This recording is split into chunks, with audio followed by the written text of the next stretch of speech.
வணங்கி ஜெபம் செய்வோம். பரலோக பிதாவே, இந்த ஞாயிற்றுக்கிழமை காலை ஆராதனை வேலைக்காக உமக்கு நன்றி ஆண்டவரே. ஆண்டவரே, நீர் உயிர் தெழுந்த வாரத்தின் முதலாம் நாளிலே எங்களை இந்த இடத்துல கூட்டி சேர்த்ததற்காக உமக்கு நன்றி. இப்போதும் உடைய இந்த ஆராதனை வேலையை உடைய திருப்பிரசனத்தினாலே எங்களை ஆண்டு நடத்த வேண்டுமா எண்டிக்குள்ளோரும் ஆண்டவரே. பாடல் வேலை, துதி ஸ்தோத்திரம், உடைய திருவார்த்தை எல்லாவற்றிலையும் உடைய கரம் எங்களோடு கூட இருந்து வழிநடத்த வேண்டுமா எண்டிக்குள்ளோரும். உண்மை ஏற்ற விதமாக ஆராதிக்க எங்களோருக்கு உதவி செய்யும். உடைய திருவார்த்தையினாலே எங்களை கழுவி சுத்திகரித்து ஆண்டவரே உமக்கேற்ற நல்ல கற்புள்ள ஒரு மனவாட்டியாக நாங்கள் யாவரும் மாற எங்கள் ஒவ்வொருக்கு உதவி செய்யும். மீட்பரமாகிய இயேசு கிறிஸ்து மூலம் வேண்டிக்கொள்கிறோம் எங்கள் பரலோக பிதாவே, ஆமென். ஹல்லேலூயா. நாம் முதலாவது பாடலாக பாடல் எண் 140 நாம் பாடுவோம். பாடல் எண் 140.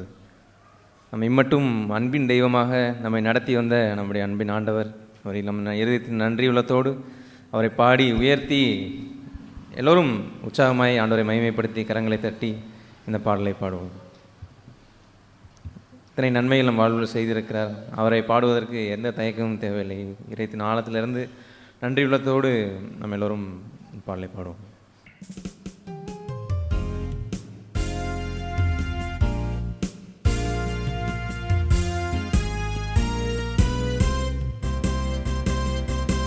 அன்பின் தெய்வமே, என்னை நடத்தும் தெய்வமே, நன்றியோடு உம்மை பாடுவே. நான் நன்றியோடு உம்மை பாடுவே. அன்பின் தெய்வமே, என்னை நடத்தும் தெய்வமே, நன்றியோடு உம்மை பாடுவே. நான் நன்றியோடு உம்மை பாடுவே. பிறந்த நாள் முதல் இந்த நாள் வரை எத்தனையோ நன்மை செய்தீரே.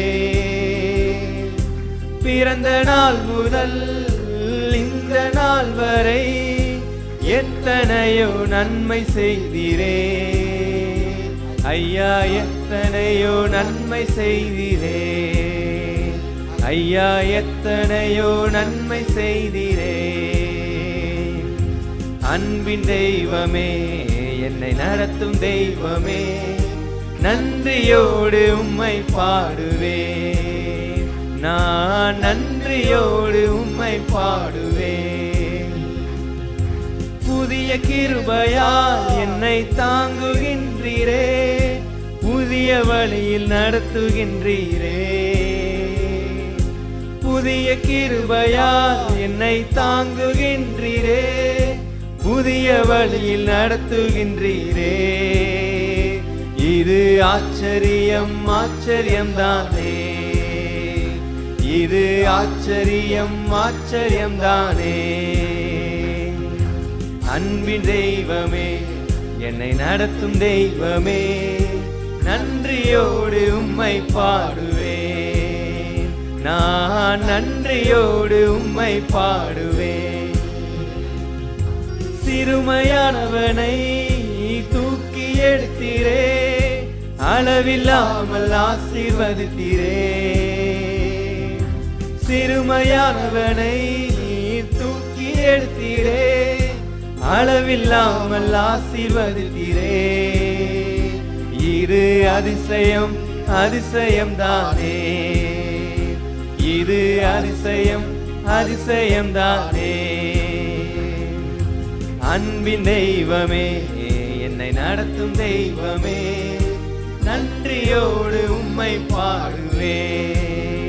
நான் நன்றியோடு உம்மை பாடுவே.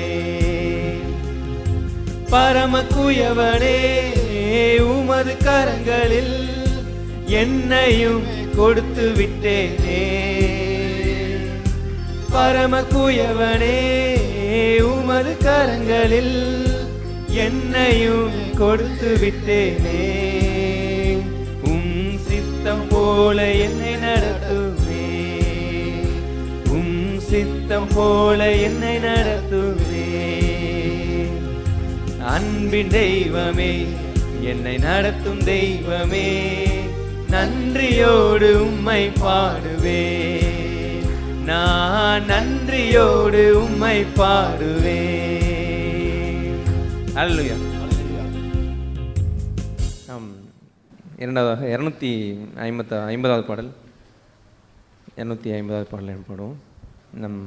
இயேசு நம்மோடு இன்னைக்கு பாடினது போல் அன்பின் தெய்வமாக நம்மை நடத்தி வருகிற நம்முடைய ஆண்டவர் உண்மையுள்ளவர், ஒருபோதும் நம்மை கைவிடாத நம்முடைய ஆண்டவர். அப்படி ஆண்டவர் நம்மோடு இருக்கும் பொழுது உங்கள் துக்கம் சந்தோஷமாய் மாறும், உங்கள் கவலைகள் கண்ணீர் எல்லாம் மறைந்துவிடும். இந்த பாடலை உணர்ந்து ஆண்டவரை மகிமைப்படுத்தி இந்த பாடலை பாடுவோம்.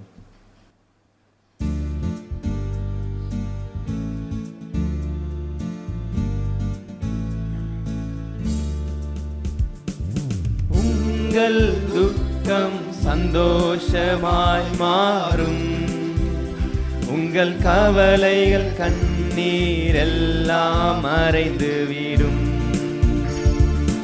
உங்கள் துக்கம் சந்தோஷமாய் மாறும், உங்கள் கவலைகள் கண்ணீர் எல்லாம் மறைந்துவிடும். கலங்காதே மகனே, கலங்காதே மகளே, என் இயேசு கைவிட மாட்டார், நம் இயேசு கைவிட மாட்டார். உங்கள் துக்கம் சந்தோஷமாய் மாறும், உங்கள் கவலைகள் கண்ணீர் எல்லாம் மறைந்துவிடும். கடந்ததை நினைத்து கலங்காதே, நடந்ததை மறந்துவிடு. கடந்ததை நினைத்து கலங்காதே, நடந்ததை மறந்துவிடு. கர்த்தர் புதியன செய்திடுவார், இன்றே நீ காண்பாய். கர்த்தர் புதியன செய்திடுவார், இன்றே நீ காண்பாய். அதை இன்றே நீ காண்பாய், அதை இன்றே நீ காண்பாய். கலங்கிடவே வேண்டாம், கலங்கிடவே வேண்டாம், கலங்கிடவே வேண்டாம், கலங்கிடவே வேண்டாம். நம் இயேசு கைவிட மாட்டார், நம் இயேசு கைவிட மாட்டார். உங்கள் துக்கம் சந்தோஷமாய் மாறும், உங்கள் கவலைகள் கண்ணீர் எல்லாம் மறைந்துவிடும். நொறுங்குண்ட இதயம் தேற்றுகிறார், உடைந்த உள்ளம் தாங்குகிறார். நொறுங்குண்ட இதயம் தேற்றுகிறார், உடைந்த உள்ளம் தாங்குகிறார். காயங்கள் அனைத்தையும் கட்டுகிறார், கண்ணீர் துடைக்கின்றார். காயங்கள் அனைத்தையும் கட்டுகிறார், கண்ணீர் துடைக்கின்றார். உன் கண்ணீர் துடைக்கின்றார், உன் கண்ணீர் துடைக்கின்றார். கலங்கிடவே வேண்டாம், கலங்கிடவே வேண்டாம்,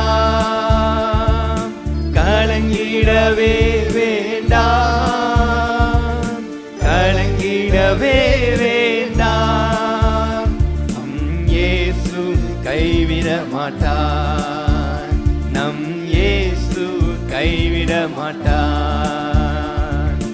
உங்கள் துக்கம் சந்தோஷமாய் மாறும், உங்கள் கவலைகள் கண்ணீர் எல்லாம் மறைந்துவிடும். திராணிக்கு மேலாக சோதிக்கப்பட ஒரு நாளும் விடமாட்டார். திராணிக்கு மேலாக சோதிக்கப்பட ஒரு நாளும் விடமாட்டார். தாங்கிடும் பலன் தருவார், தப்பிச் செல்ல வழி செய்வார். தாங்கிடும் பலன் தருவார், செல்ல வழி செய்வார். நீ தப்பி செல்ல வழி செய்வார். நீ தப்பி செல்ல வழி செய்வார். உங்கள் துக்கம் சந்தோஷமாய் மாறும். உங்கள் கவலைகள் கண்ணீர் எல்லாம் மறைந்துவிடும். நல்லதோர் போராட்டம் போராடுவோம், விசுவாசம் காத்து கொள்வோம். நல்லதோர் போராட்டம் போராடுவோம், விசுவாசம் காத்து கொள்வோம். நீதியின் கிரீடம் நமக்கு உண்டு, நேசர் வருகையில் தந்திடுவார். நீதியின் கிரீடம் நமக்கு உண்டு, நேசர் வருகையில் தந்திடுவார். நம் நேசர் வருகையில் தந்திடுவார். நம் நேசர் வருகையில் தந்திடுவார். கலங்கிடவே வேண்டாம், கலங்கிடவே வேண்டாம், கலங்கிடவே வேண்டாம், கலங்கிடவே வேண்டாம். நம் இயேசு கைவிட மாட்டார், நம் இயேசு கைவிட மாட்டார். எங்கள் துக்கம் சந்தோஷமாய் மாறும். எங்கள் கவலைகள் கண்ணீர் எல்லாம் மறைந்துவிடும். எங்கள் துக்கம் சந்தோஷமாய் மாறும். எங்கள் கவலைகள் கண்ணீர் எல்லாம் மறைந்துவிடும். கலங்கிடவே மாட்டோம், நாங்கள் கலங்கிடவே மாட்டோம், நாங்கள் கலங்கிடவே மாட்டோம், நாங்கள் கலங்கிடவே மாட்டோம். அல்லேலூயா. கடைசியாக 161வது பாடல். நம் தேவன் சர்வ வல்லவராகவும் நமக்கு நல்லவராகவுமே மட்டும் நம்மை நடத்தி வந்த ஆண்டவரை, அவர் நாமத்தை உயர்த்தி அவரை ஆராதனை செய்து இந்த பாடலை ஆராதனை ஆராதனை வல்லவரே நல்லவரே என்ற இந்த பாடலை எல்லோரும் பாடுவோம். எல்லோரும் சேர்ந்து பாடணும்.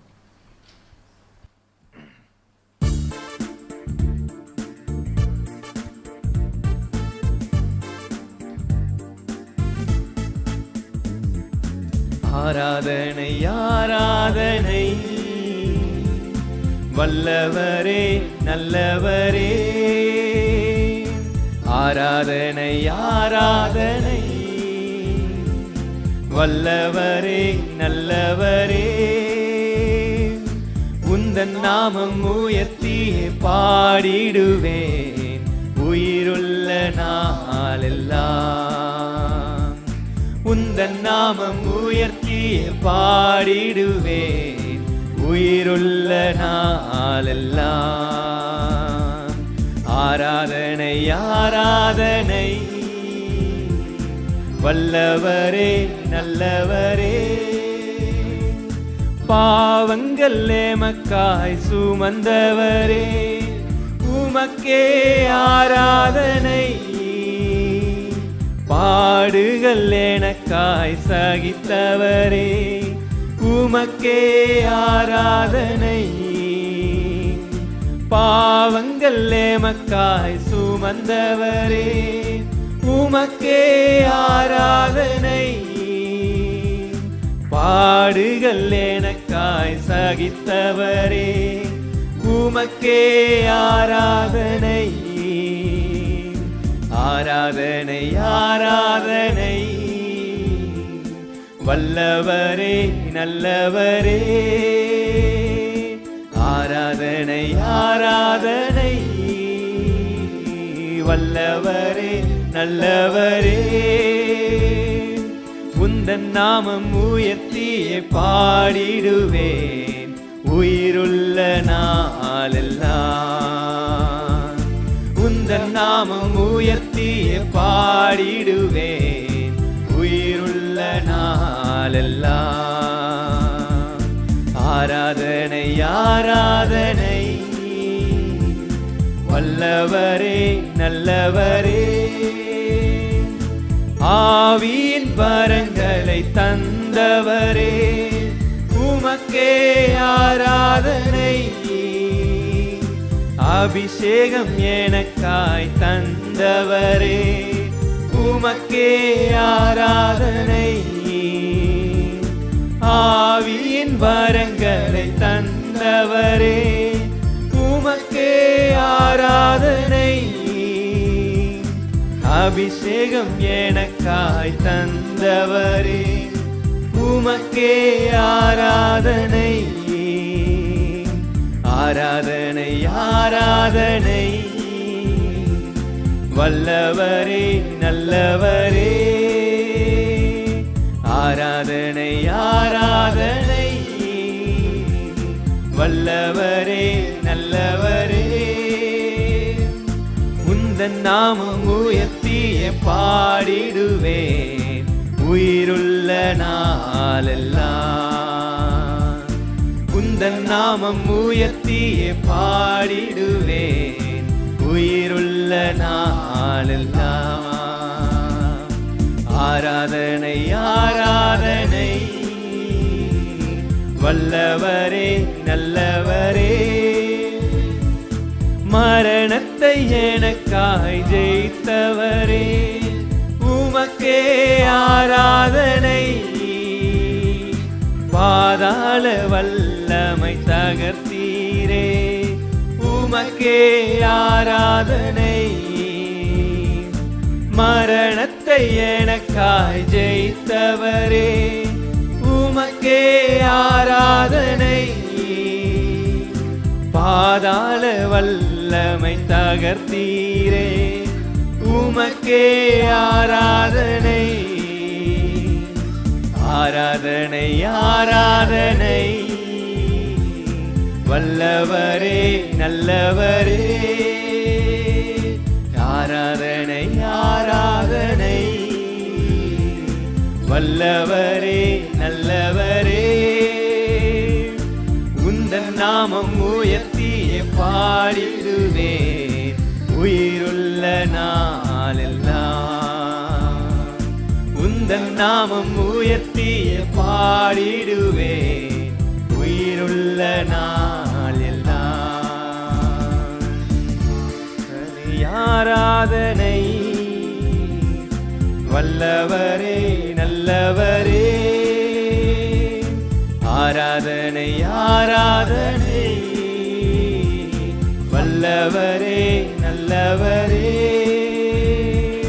அல்லேலூயா. நாம் எல்லோரும் எழுந்து நிற்போம்.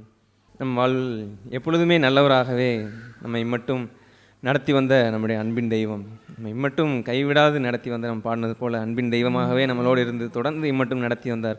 ஒருபோதும் கைவிடாது பிறந்த நாள் முதல் இந்த நாள் வரை எத்தனையோ நன்மைகளை செய்து நம்ம நடத்தி வந்த நம்முடைய ஆண்டவர், எத்தனையோ காரியங்களை நம்மளை விடுதலையாக்கி வந்து கொண்டிருக்க நம்முடைய ஆண்டவர், எத்தனையோ காரியங்கள் எத்தனையோ சிக்கலிலிருந்து நம்மளை விடுதலை ஆக்கின நம்முடைய ஆண்டவரை எல்லோரும் ஏகமாய் இறைத்தின் ஆழத்திலிருந்து ஆண்டவரை துதித்து ஸ்தோத்தரித்து மகிமைப்படுத்துவோம். Thank you Jesus, praise you father for your goodness lord. இம்மட்டும் நடத்தி வந்த நம்முடைய கிருபைகளுக்காக நன்றி நன்றி துதிக்கிறோம் ஸ்தோத்தரிக்கிறோம் ஆண்டவரை. காலைதோறும் புதிய கிருபையை தந்து அப்பா எங்களை ஆதரித்து வரீங்களே, அதற்காக நன்றி நன்றி நன்றி அப்பா. புதிய கிருபையும் புதிய இரக்கத்தையும் தந்து ஆண்டவரை எப்பொழுதும் முன்னேறி செல்லும்படியாகவே எங்களை நடத்துகிற எங்கள் அன்பின் ஆண்டவராக எங்களுக்குள்ளே இருக்கிறீங்களே, அதற்காக நன்றி. நாங்கள் எப்பொழுதும் ஆண்டவரை நாங்கள் சந்தோஷமாக இருப்பதும் ஆண்டவரை எப்பொழுதும் நாங்கள் சந்தோஷமாக இருப்பதை விரும்புகிறீரே, அதற்காக நன்றி. அதற்கேற்ற வழியை எங்களுக்கு போதிக்கிறீங்களே, அதற்காக நன்றி நன்றி நன்றி அப்பா. Thank you Jesus for your greatness Lord. ஆண்டவரே நீர் எங்களை விடுதலையாக்கினபடிதான் நாங்கள் மெய்யாகவே விடுதலை ஆகிறோமே, அதற்காக நன்றி நன்றி எங்களை துதிக்கிறோம் ஸ்தோத்திரிக்கிறோம். நன்றி அப்பா. எங்களை இப்போ எங்கள் பாவங்களை எல்லாம் கழுவி அப்பா எங்களை சுத்திகரித்து ஆண்டவரே பிழையற்றவர்களாக உடைய சமூகத்தில் நாங்கள் நிற்கும்படியாக எங்களை மாற்றிருக்கீங்களே, அதற்காக நன்றி ஆண்டவரே. துதிக்கும்படியாகவும் ஆராதிக்கும்படியாகவும் எங்களை தகுதிப்படுத்தி நம்முடைய கிருபைகளுக்காக நன்றி அப்பா. நீதியை பின்தொடர்ந்து செல்லும்படியாக எங்களை நடத்துகிற நம்முடைய கிருபைகளுக்காக நன்றி ஆண்டவரே. Thank you Jesus, praise you Joice, price you. நன்மையும் கிருபையும் தொடர்ந்து எங்களை பின்பற்றும்படியாக எங்களை வழி நடத்துறீங்களே, அதற்காக நன்றி துதிக்கிறோம் ஸ்தோத்திரிக்கிறோம் ஆண்டவரே.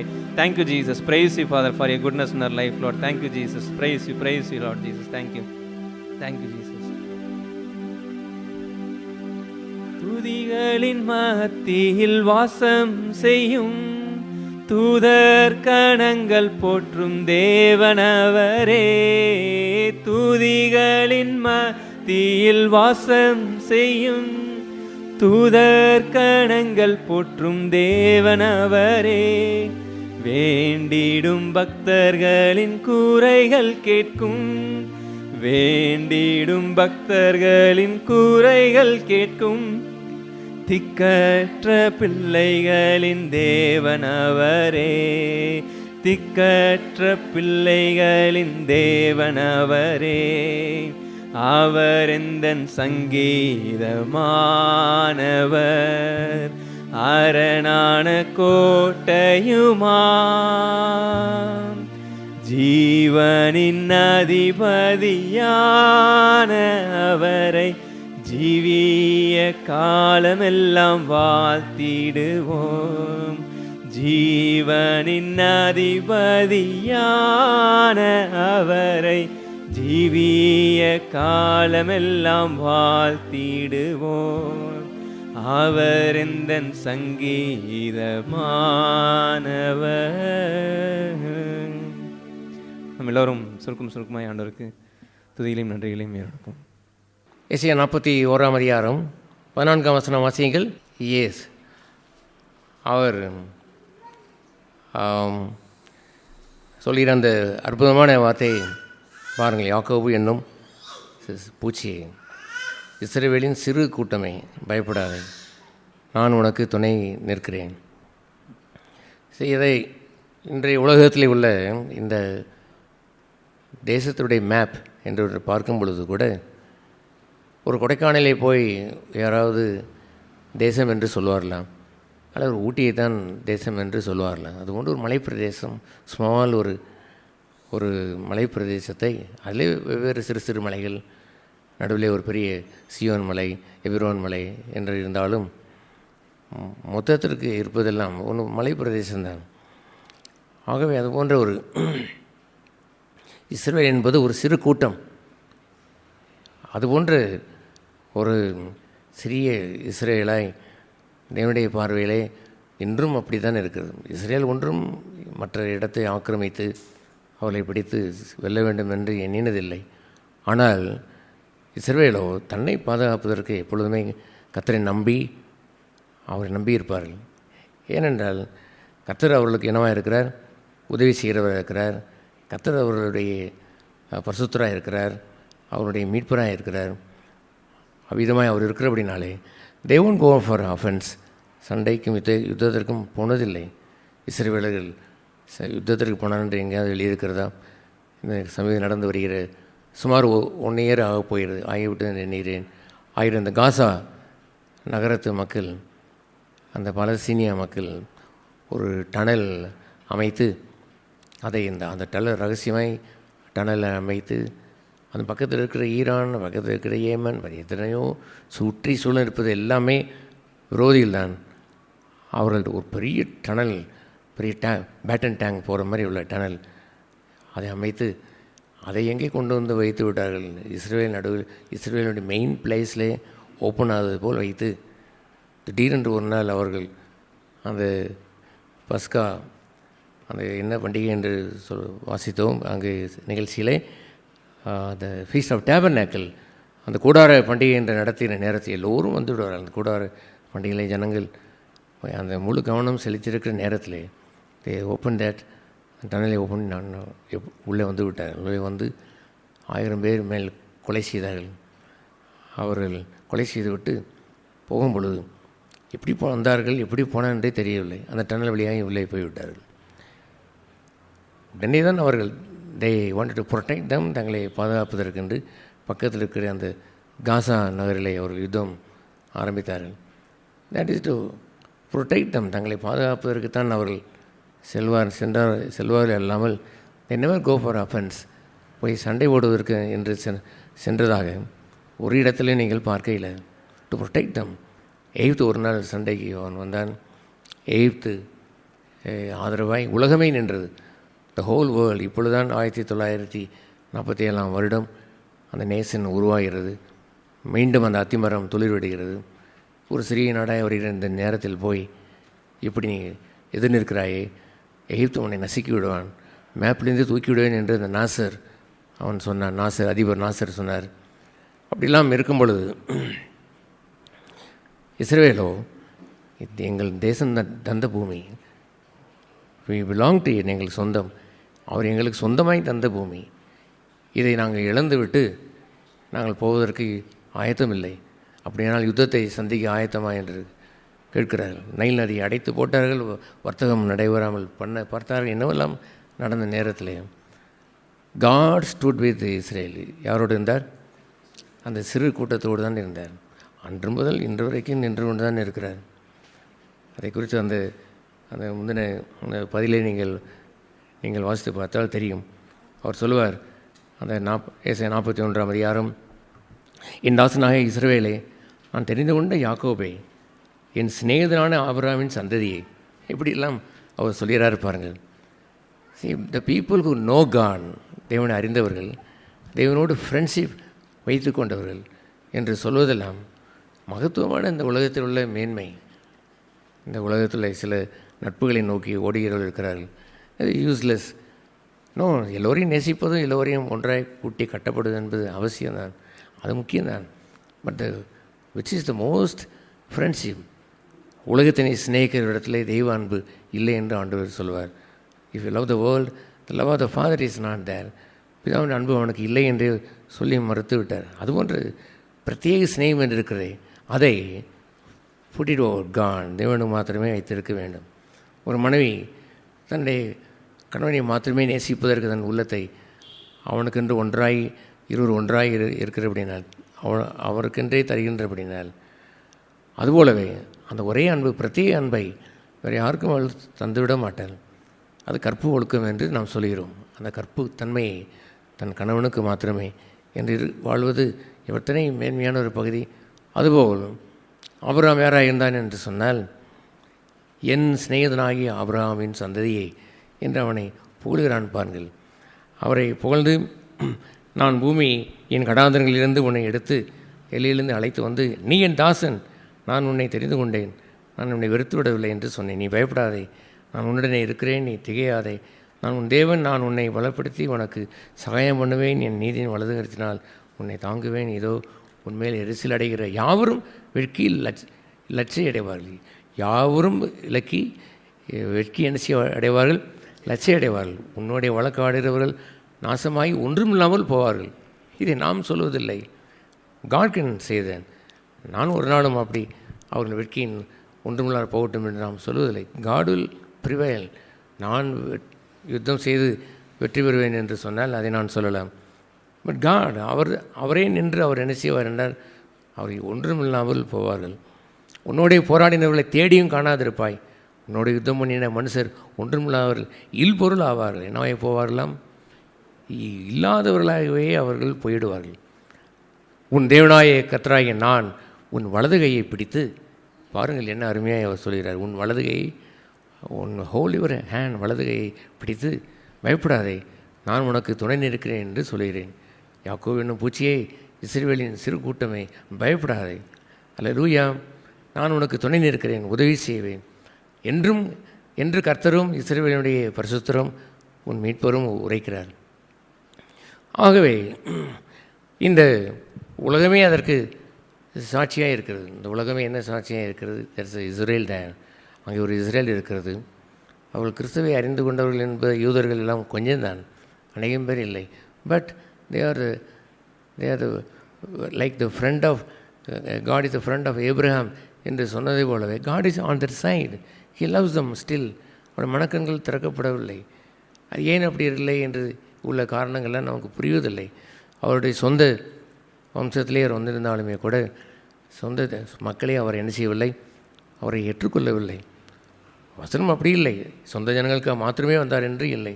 தேவன் தன் ஒரே பேரான குமாரனை விசுவாசிக்கிறவன் எவனோ அவன் கெட்டு போகாமல் ரட்சிக்கப்படும்படி என்ன செய்யப்பட்டார்?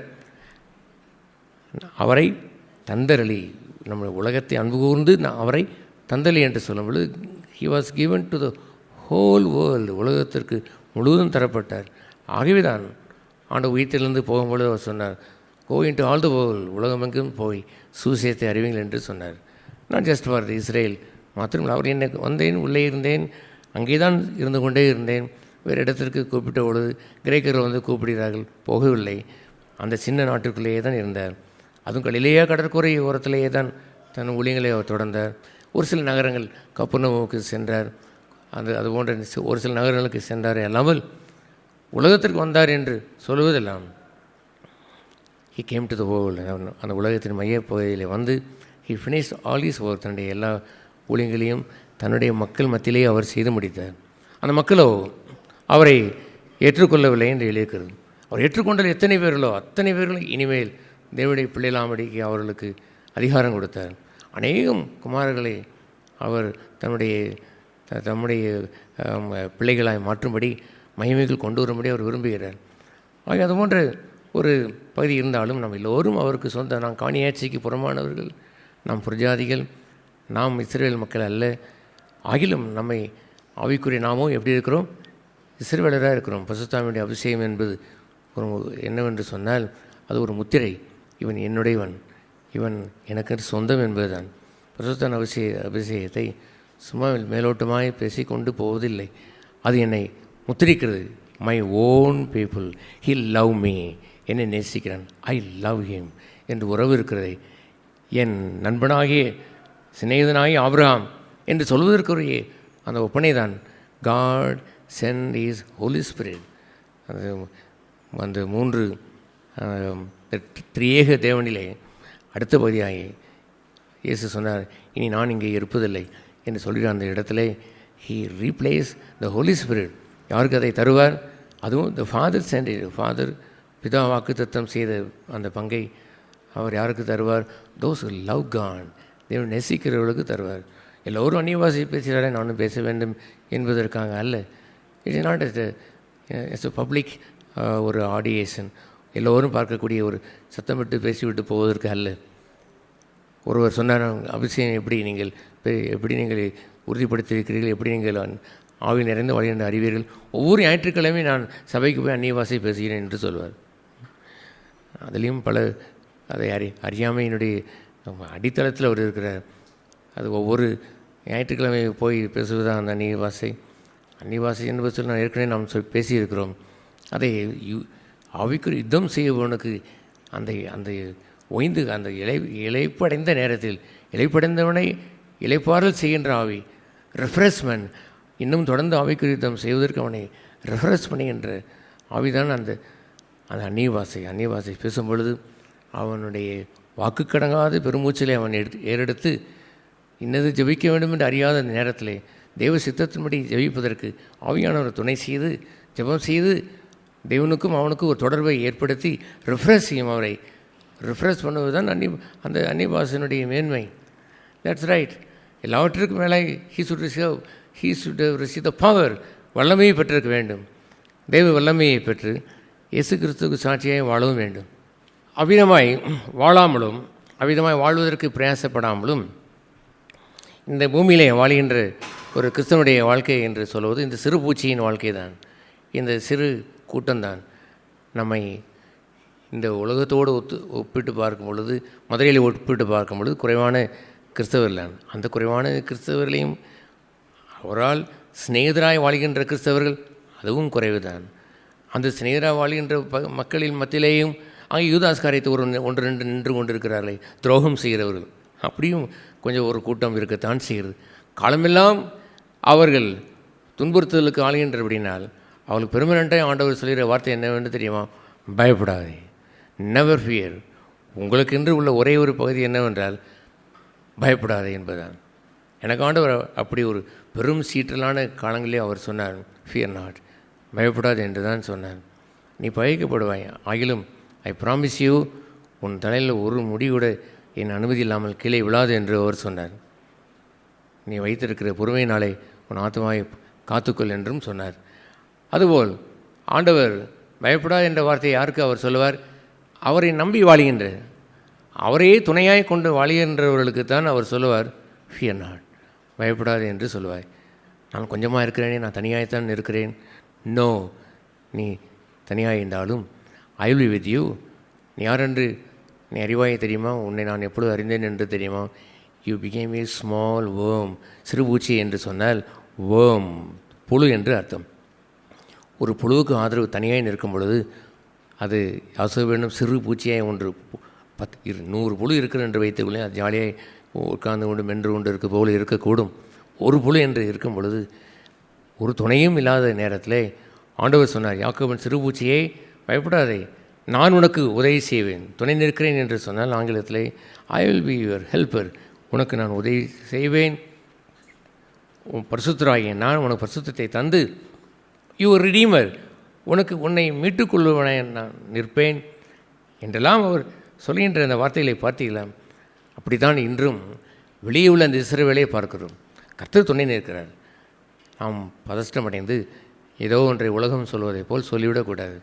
எகிப்து அந்த எதிர்த்தின்ற நாட்களில் 1967 ஆண்டு நடந்த ஒரு யுத்தம். அந்த 67 யுத்தத்திலே அந்த உலகத்திலேருந்தே மீண்டும் இஸ்ரேல் மேப் அதிலிருந்து எடுக்கப்பட்டு விடும் என்று எண்ணின காலத்திலே த ஹோல் வேர்ல்டு, முழு உலகமே வேண்டாம் வேண்டாம் வேண்டாம் என்று சொன்ன பொழுது, விட்டு கொடுத்து விடு, எகிப்து சொல்வதை கேட்டுவிடு என்று சொன்ன பொழுது, no, this is our land, எங்களுக்கு தேவன் தந்த இல்லம், மீண்டும் கூட்டி சேர்ப்பேன் என்றால் கூட்டி சேர்ந்து விட்டோம் என்று சொன்ன நேரத்தில் கொஞ்சம்தான் பிளைனை வைத்து கொண்டிருந்த அந்த யுத்தத்தில் அவன் அவ்வளவு நைல் நதி பார்டர் முழுவதும் அங்கே ஆயுதங்களை குவித்து சுற்றியுள்ள அனைவருமே விரோதிகள் தான். ஈரான் விரோதி, ஏமன் விரோதி, அங்கே அரபு நாடு விரோதி, யாரும் விரோதி இல்லை. அந்த மலைநாட்டிற்கு கீழே இருக்கக்கூடிய சுற்றி இருக்கக்கூடிய அந்த வத்தலக்குண்டு விரோதி, அந்த பக்கம் சுற்றியுள்ள இடத்தையெல்லாம் நீ சொல்லி விரோதி என்றால் எப்படி இருக்கும்? அப்படி உள்ள விரோத நாடு. அவர் கடந்து செல்வதற்கென்று இருக்கக்கூடிய ஒரே ஒரு இடம் நைல் நதி மாத்திரம்தான். அதுபோன்ற ஒரு நேரத்தில் God stop that war in one day. ஒரே நாளிலே என்ன செய்தார்? அவர் ஜெயித்தார். பல நாட்கள் நடக்குமோ, என்ன நாள் நடக்கப் போகிறதோ என்று நினைத்து கொண்டிருந்த நேரத்தில் இஸ்ரேல் ஜெயித்தது. எத்தனை நாளில் ஜெயித்தது? Just in one day. Hallelujah. when God comes down, தேவன் வந்தால் அதை சீக்கிரத்தில் எதையும் முடித்து விடுவார். அதுபோன்று கர்த்தர் அவர் இங்கே சொல்ல வருவது என்னவென்று சொன்னால், யாக்கோபு என்னும் சிறு பூச்சியே என்று அந்த சொல்கிற ஒரு பகுதி தான். அவ்விதமாய் அவன் அந்த சிறு பூச்சியாய் இருந்ததனுடைய காரியம் என்னவென்று தெரியுமா? கர்த்தரையே நம்பியிருக்கிற ஒரு இடம்தான் ஒரு மனுஷன் தன்னை சிறு பூச்சியாய் பார்க்கிற ஒரு இடம். அவனுடைய உள்ளத்திலே, யாக்கோபுடைய உள்ளத்தில் ஒரு தீராத ஒரு அந்த பிறவியிலேருந்தே தாயின் வயிற்றிலிருந்து விழும்பொழுதே உண்மை நம்பும்படி செய்தீர் என்று சங்கீதக்காரன் சொல்வார்.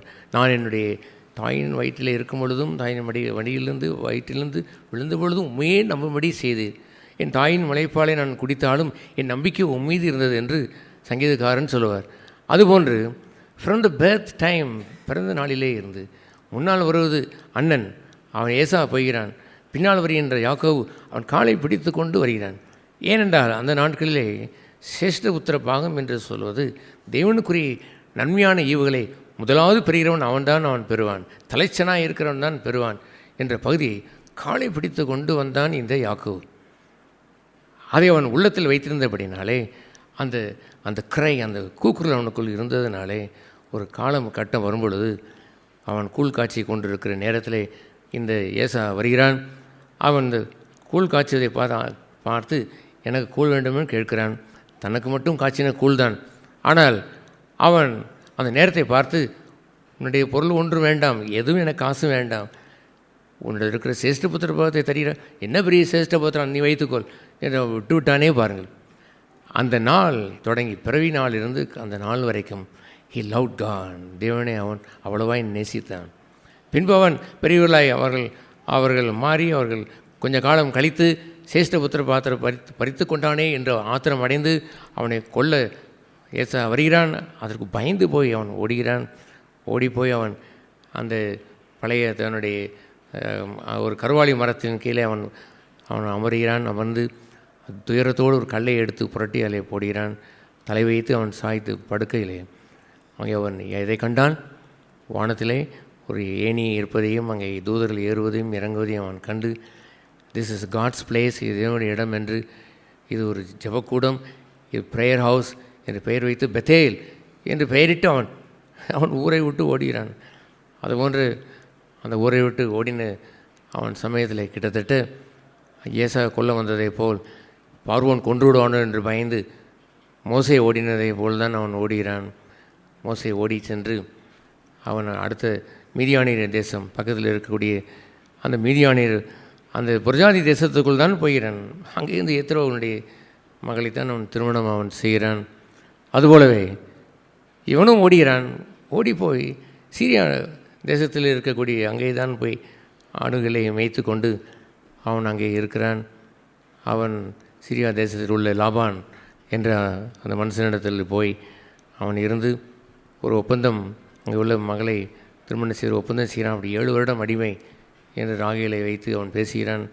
அவன் ஏமாற்றப்படுகிறான், வஞ்சிக்கப்படுகிறான். அவன் மீண்டும் ஒரு அவனுடைய தங்கையை லேயாளை திருமணம் வைத்துவிட்டு ராகேல் தனக்கு வரவில்லை என்பதற்காக அடுத்த ஒரு 7 வருடம் அவன் அடிமையாக இருப்பதற்கு ஒப்பு கொடுக்கிறான். எங்கப்பா அவன் பட்ட துயரங்களும் பாடுகளும் கொஞ்சம் நெஞ்சம் அல்ல. அவனுடைய லாபாவனுடைய புத்திரர்கள் அவர் எல்லோரும் அசீரியர்கள் தான். அவர்கள் தன்னுடைய அக்கால் மூலமாய் தன்னுடைய தங்கைகள் மூலமாய் தங்களுடைய ஆசைகள் அவன் செய்வதெல்லாம் வைக்கிறது. அவன் துறவை தோன்றினாலும் அங்கே துறவில் தண்ணீர் வருகிறது. அவன் தலையீட்டுகளெல்லாம் பெருகி கொண்டே வருகிறது என்றெல்லாம் கண்டவுடன் நம்மை ஆஸ்தியிலெல்லாம் அக்கால்களுக்கு போய்விடும். ஆகவே ஒரு தீர்மானம் எடுப்போம் என்று லாபானோடு தீர்மானம் செய்து குட்டிகளிலே கோடு விழுந்த குட்டிகளெல்லாம் யாருக்கு சொந்தம்? யாக்கோபு போகட்டும், மற்றதெல்லாம் நான் வைத்துக்கொள்வோம் என்று அவன் சொல்கிறான். அவன் எந்த தேதியிலேருந்து இந்த தேதியிலேருந்து அவன் சொல்கிறான். இந்த தேதியிலேருந்து குட்டி போட்டான். அவனுடைய மந்தையில் குட்டி போட்டதெல்லாம் விதவாய் பிறக்கிறது, கோடு போட்டதாக பிறக்கிறது. என்னடா இப்படி போய்விட்டது என்று அறிந்து இன்னொரு புள்ளியாய் என்று ஒருவன் சொல்கிறான். புள்ளியாய் வந்து இதுதான் குட்டியை மாற்றும் என்று சொன்னான். கடைசி பிறப்பதெல்லாம் ஏதாவது பிறக்கிறது, புள்ளியாய் பிறக்கிறது. யாக்கோபுடைய மந்தை அப்படி பெருகிக்கொண்டே போகிறது. ஆகவே அதுபோன்ற நேரங்களிலே தங்களை இவன் வஞ்சிக்க பார்க்கிறான் என்பதை அந்த அறிந்து அவன் மீண்டும் அவன் தன் சொந்த தேசத்திற்கு திரும்புகிறான். கர்த்தர் மோசையை அழைத்து திரும்பினதை போலவே இவன் கர்த்தரால் உணர்த்தப்பட்டு அவன் திரும்பி வருகிறான். தன்னுடைய ஆசையிலோடு 2 பரிவாரத்தோடு அவன் திரும்பி அவன் கடந்து அவன் வரும்பொழுது பரிவாரத்தோடு அவன் வருகிறான். அந்த பரிவாரங்களை பெரும் பரிவாரங்கள் எத்தனையோ ஆயிரக்கணக்கிலே அந்த ஆடு மாடுகள், பால் கொடுக்கும் ஒட்டகங்கள் என்றெல்லாம் அந்த பரிவாரங்களோடு அவன் திரும்பி வந்த நேரத்திலே தன் ஊருக்கு போகிறான். ஏசாவுக்கு பயப்படுகிறான். ஏசா நம்ம என்ன செய்விடுவானோ, நம்மை கொன்று விடுவானோ என்று பயந்து கொஞ்சம் அவனுக்கென்று ஒரு 200, 300, 400 ஆடுகள், கொஞ்சம் ஒட்டகங்கள் எல்லாம் பிரித்து காணிக்கைகள் எல்லாம் கொடுத்து அவனை கொண்டு போய் கொடுங்கள். யாராவது அவனை சந்தித்த பொழுது ஏசாவின் ஆட்களை சந்தித்தால் இது ஏசாவுக்கு யாக்கோபு தருகின்ற பரிசு, அவன் எங்கே என்று கேட்டால் பின்னால் வருகிறான் என்று சொல்லுங்கள் என்று சொல்லி அனுப்பி வைக்கிறான். அவன் போய் முன்னால் போகும்போது அவன் கேட்டிருக்கிறான், இது ஏசாவை கொடுக்கப்பட போகிற யாக்கோபினுடைய பரிசு என்று சொன்னவுடன் அவன் சொல்கிறான், நானும் என்னோடு கூட 400 பேரும் என்ன செய்கிறார்கள், வருகிறார்கள் என்று சொன்னவுடன் அந்த செய்தியை சொன்னவுடன் கூட கொஞ்சம் அவன் பயப்படுகிறான். அவன் 2-3 திசையை அனுப்பி எங்கெங்கெல்லாம் அவள் வருகிறார்களோ அத்தனை பேரையும் நண்பர்களாக மாற்றுவதற்கு சமாதானத்துடன் வருகிறேன் என்று சொல்வதற்காகவே பயந்து போய் அதை அனுப்புகிறான். பின்பு அவன் அன்று ராத்திரியிலே அவன் யாப்போக் அந்த ஆற்றண்டிலே எல்லோரையும் மற்றவர்களை அனுப்பி வைத்துவிட்டு யாப்போக்கின் ஆற்றண்டிலே தன் மனைவி தன்னுடைய குடும்பத்தோடு அவன் தங்கியிருக்கிறான். பின்பு இருட்டோடே எழுகிறான். பயந்து தான் எழுகிறான். அதிகாலை எழுத வேண்டியவன் இருட்டோடை 2-3 மணிக்கெல்லாம் எழுந்து விட்டான். எழுந்து அவர்களையும் எங்கே அனுப்புகிறான்? அங்கே அவன் அவர்களை எல்லாம் அந்த யாப்போக்கினுடைய ஆற்றண்டிலே அனுப்பி வைத்து விட்டு நான் பின்னால் வருகிறேன், பத்திரமாய் அவர்களை பாதுகாக்க வேண்டும் என்பதற்காகவே அனுப்பி வைத்து விட்டு தன்னுடைய மனைவிமார்களுக்கு எதுவும் சேதம் வரக்கூடாது, தன்னுடைய பிள்ளைகள் 11 பிள்ளைகளை அனுப்பி வைக்கிறான், அவளுக்கு சேதம் வரக்கூடாது என்று பாதுகாவலனாய் முன்னால் அனுப்பி பின்னால் கடைசியாக அவன் வரும் பொழுது யாப்போக்கு ஆற்றண்டிலே அந்த 3 மணி சுமார் 4 மணி அதிகாலையிலே தனித்து இருந்தான். எப்படி இருந்தான்? தனித்து இருந்தான். அவன் அதுவரை அவனுடைய வாழ்க்கையிலே நடந்த பகுதியில் என்னவென்று சொன்னால் he struggled with men. மனுஷங்களோடு ஏராளமான போராட்டம். தன்னுடைய ஊரிலே போராட்டம், ஏசாவோட போராட்டம், லாபான் இங்கே வந்த லாபானோட போராட்டம், அவனுடைய திருமண வாழ்க்கையிலே ஒரு போராட்டங்கள் என்று ஏராளமான போராட்டத்தின் மத்தியிலும் he kept the love of God. தெய்வ அன்பை வைத்திருந்தான். கர்த்தரை அறிய வேண்டும் என்ற அந்த ஆர்வம் கொண்டவனாய் அவன் இருந்தான். ஆகவே எப்படி ஆயிலும் கர்த்தரை அறிய வேண்டும் என்று இருந்தால் அவனிடத்திலே அவனுடைய நம்பிக்கை முழுவதும் எங்கே இருந்தது என்று சொன்னால் அந்த ஆசியில் இருந்தது. அவன் சேஷ்டபுத்திர பாகத்தை வைத்திருந்தான் என்று சொல்வதிலுமே கூட இஸ்ரேலுடைய ஆசீர்வாதங்களை வேண்டுமென்று எண்ணியிருந்திருக்கக்கூடுமோ என்று தெரியவில்லை. ஆனால் he had the love of God. தெய்வன் அன்பை உள்ளத்தில் பதித்து வைத்திருந்தான். he don't know the way.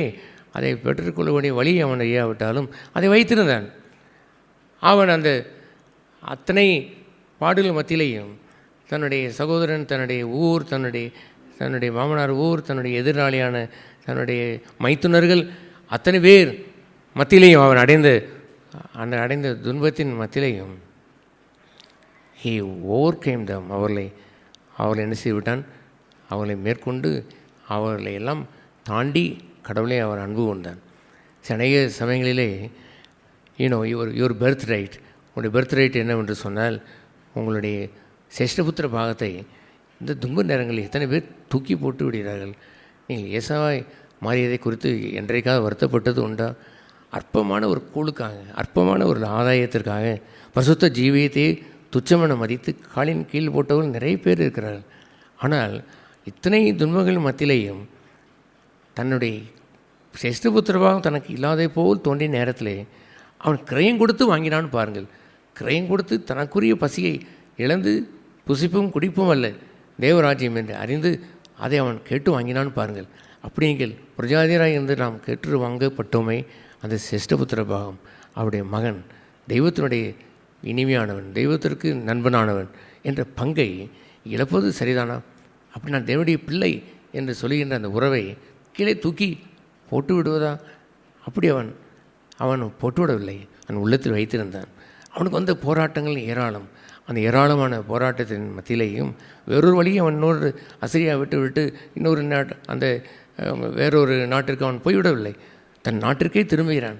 தன் நாட்டிற்கு திரும்பும் பொழுது அவன் தன்னுடைய பொருட்களை நம்பினான், தன்னுடைய ஆசையை நம்பினான். இதை வைத்து அவனை சமாதானப்படுத்தி விடலாமோ, தனக்கு வரக்கூடிய எதிராளியை ஜெயித்து விடலாமோ என்று அவன் எண்ணினான். அப்படி தான் அவன் எண்ணி அனுப்பி வைத்த பிறகு இன்னமும் அவன் பயத்தோடு தான் இருக்கிறான். அவன் தனியாய் அந்த விடப்பட்ட நேரத்தில் தான் he became a worm, ஒரு புழுவாய் மாறினான். அதற்கு முன்பு என்ன எழுதியிருக்கிறது? அவன் சொல்லுவான், அந்த லாபான் வீட்டை விட்டு போகும்பொழுது நான் ஒரு தடியோடு நான் இந்த யோர்தான் நதியை கடந்து வந்தேன், இப்பொழுது 2 பரிவாரங்களோடு என்ன செய்கிறேன்? போகிறேன் என்று. 2 பரிவாரங்கள். பரிவாரம் என்று சொன்னால் அரசனுக்கு இருக்கக்கூடிய ஒரு பெரிய ஒரு சேனை இருந்தால் அதற்கு பேர் தான் பரிவாரம். அதுபோன்ற 2 பரிவாரங்களோடு எவ்வளவு ஒட்டகங்கள், எவ்வளவு சொத்து பொத்துக்கள், ஆஸ்திகள் அத்தனையும் கொண்டு வந்து அவன் முன்னால் நடத்தி செல்கிறானே, அதற்கு பேர் தான் பரிவாரம். அவ்விதமாய் பரிவாரத்தோடு அவன் சென்று he thinks that it will help him, அது அவனுக்கு உதவி செய்யும் என்று நம்புகிறான். அவன் இன்னும் பூச்சியாய் மாறவில்லை. அவன் அக்கறைப்படுத்தி தன் நண்பர்களை வைத்து எதையாவது சமாளித்து வாழ்ந்து விடலாம் என்று எண்ணுகின்ற உலகத்தான் போலவே கொஞ்சம் முயற்சியெல்லாம் எடுத்தான். அந்த நேரத்தில் தான், தனியாய் நிற்கும் நேரத்தில் தான் கர்த்தர் அவனை சந்தித்தார்.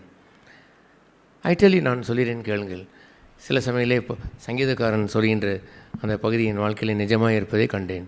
நான் ராச்சாமத்தில் எழுந்திருந்து கர்த்தரை நான் தனியாக இருந்து அவரை தியானித்தேன் என்று சொல்லுவார். நீங்கள் திடீரென்று 1 மணிக்கு எழுந்திர நேரத்தில் நீங்கள் வீட்டில் நின்று பாருங்கள், ரோட்டிலே நின்று பாருங்கள், வெளியே நின்று பாருங்கள், இது ஆல் அலோன் அமைதியாக இருக்கும். நான் பல வருடங்களாய் பல்வேறு ஊர்களுக்கு சென்றாலும் நான் விடிவதற்குள்ளாய் வீட்டிற்கு வந்து விடுவேன். அப்பொழுது நான் பைக்கை எடுத்துக்கொண்டு வரும்பொழுது 2 மணி இருக்கும், 2:30 மணி இருக்கும். அந்த கோரிப்பாளையம் அந்த பிரிட்ஜில் ஒருவரும் இருக்க மாட்டார்கள். என் தெரு வீட்டுக்கு போகும் வரைக்கும் ஒருவரும் இருக்க மாட்டார்கள். நாய்கள் கூட குலைத்து விட்டு இளைப்பாரி தூங்கி கொண்டு இருக்கும். அப்பொழுது நான் ஆண்டவரிடத்திலே சொல்வேன், Lord, I am alone, you and me are here. நீரும் நான் தான் இருக்கிறோம். இது அத்தனை பேரும் அனஸ்தீசியா கொடுக்கப்பட்டு விட்டார்கள். அத்தனை பேருக்கும் என்ன இருக்கிறது? மயக்க நிலையிலே இருக்கிறார்கள். I am with you, let us talk together என்று சில சமயங்களே நல்ல சத்தமாக பேசிக்கொண்டு வருவது உண்டு. I love that loneliness because that is the place God meets everyone. ஒரு மனிதன் தன் பரிவாரங்களோடு நின்று கொண்டு ஜெபித்து பார்த்தால் அவனுக்கு வரமாட்டார்.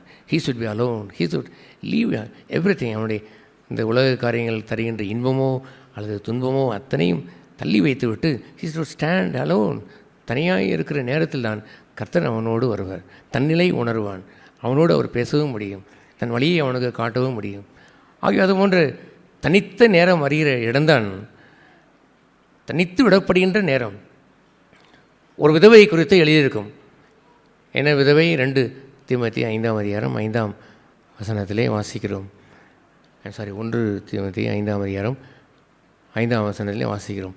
இந்த விடோ இன்டீட் என்று இருக்கும். மெய்யாவே விதவை ஆனவள். அவள் தன்னுடைய புருஷனை இழந்து அவள் வேறொரு திருமணம் செய்தல ஒன்றை வேட்கை கொண்டவள் அல்ல. மெய்யாவே விதவையானவள், தனித்து விடப்பட்டவள் என்று சொல்லி அவளை குறித்து ஒரு டிஸ்கிரிப்ஷன் அங்கே இருக்கிறது. தனித்து விடப்பட்டவள் என்படைய அவள் மேன்மை என்ன தெரியுமா? இரவும் பகலும் தேவனையே நம்பி என்ன செய்து கொண்டிருப்பாள்? ஜெபித்து கொண்டு இருப்பாள். That is a loneliness. நான் அந்த இடத்தை, ஆண்டவரே, இந்த யாரோ விதவை என்று பெண்ணுக்கு அல்ல, திஸ் இஸ் ஃபார் மீ, எனக்குரியது. ஐ ஆம் எ விடோயர். நான் ஒரு விடோ, நான் தனியாக விடப்பட்டவன். நான் I have no one to help me. You alone my helper. I am a single man. I am ordinary. அந்த புழுவை போல் உள்ளவன். எனக்கென்று உதவியை எங்கும் நான் தேடவில்லை. You alone my God. நீ ஒருவரே எனக்கு தேவன். தேவனை தன் கர்த்தராய் கொண்ட ஜனம் பாக்கியமுள்ள என்று எழுதியிருக்கிறதே. சர்வவல்ல தேவனை, நீரே என்னுடைய மேய்ப்பன். நீர் மேய்ப்பன் என்னது இருக்கும் பொழுது எனக்கு வேறொரு தாழ்ச்சி என்பது எனக்கு இருப்பதே இல்லை. ஆகவே யூ பி மை காட். நீரே ஆண்டவரே, கர்த்தரே எனக்கு என்னவாக இருக்க வேண்டும்? தேவனாக இருக்க வேண்டும் என்று அவரை சந்திக்கிற இடம் இருக்கிறதே, அதுபோன்ற ஒரு தனித்திருக்கிற இடத்தை நாம் விட்டுவிடலாகாது. தனித்திருக்கும் இடத்தை விட்டுவிடலாகாது. ஒன்று, நீங்கள் சிரேஷ்டபுத்திர பாகத்தை தூக்கி போட்டுவிட்டு உங்களையே சேவிப்பதற்கு ஒன்றை நீங்கள் குடித்து கொள்வதோ உங்களை திருப்திப்படுத்தி கொள்வதும் இருந்துவிட கூடாது. அல்லது நீங்கள் ஒரு கூட்டத்தில் இருந்து கொண்டு நீங்கள் வாய்ந்து கொண்டு அவளோடு ஒப்பிட்டு பார்த்து இவளோடு ஒப்பிட்டு பார்த்து நான் அவனைப் போல மாற வேண்டும், இவனைப் போல மாற வேண்டும் என்றெல்லாம் இருக்கிற குமைந்து நிற்கிற இடத்துல போய் சேர்ந்து விடவும் கூடாது. You must stand alone for God. Then you are the Israelite. நீங்கள் இஸ்ரவேலன். நீங்கள் அவருக்கு பிரியமுள்ள தாசன்.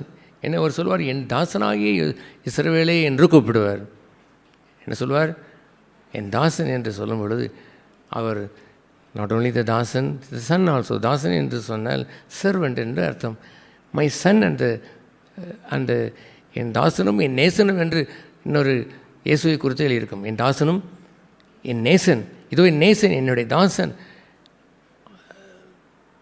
இது என்னுடைய நேசன் தாசன் என்று சொல்லுவது அவர் சொந்த மகனும் அவருக்கு பிரியமானவனும் அவருக்கு ஊழியம் செய்கிறவனும் என்பதுதான் அந்த தாசன். என் தாசனாகிய இஸ்ரவேல் என்று சொல்கின்ற பாக்கியமும், நான் தெரிந்து கொண்ட யாக்கோபு என்ற பாக்கியம். யாரை அவர் தெரிந்து கொள்வார்?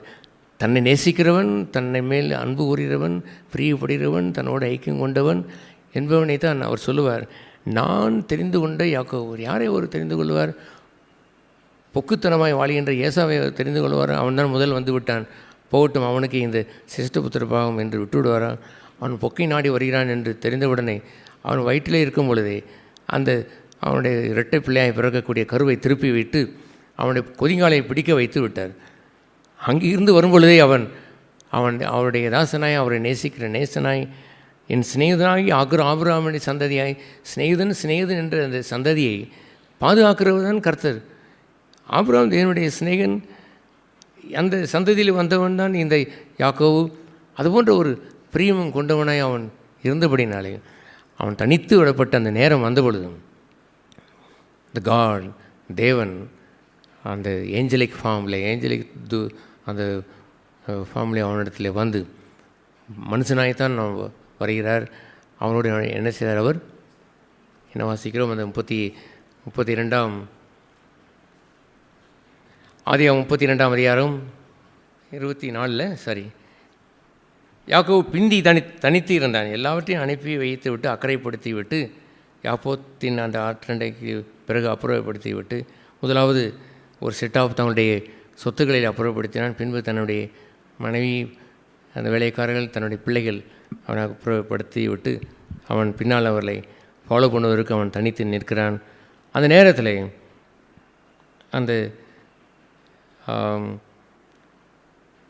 24 யாக்கோபு பிந்தி தனித்து இருந்தான். அப்போ ஒரு புருஷன் என்று சொல்வது ஆங்கிலத்தில் இந்த கேபிட்டல் எம் என்று போட்டிருக்கும்.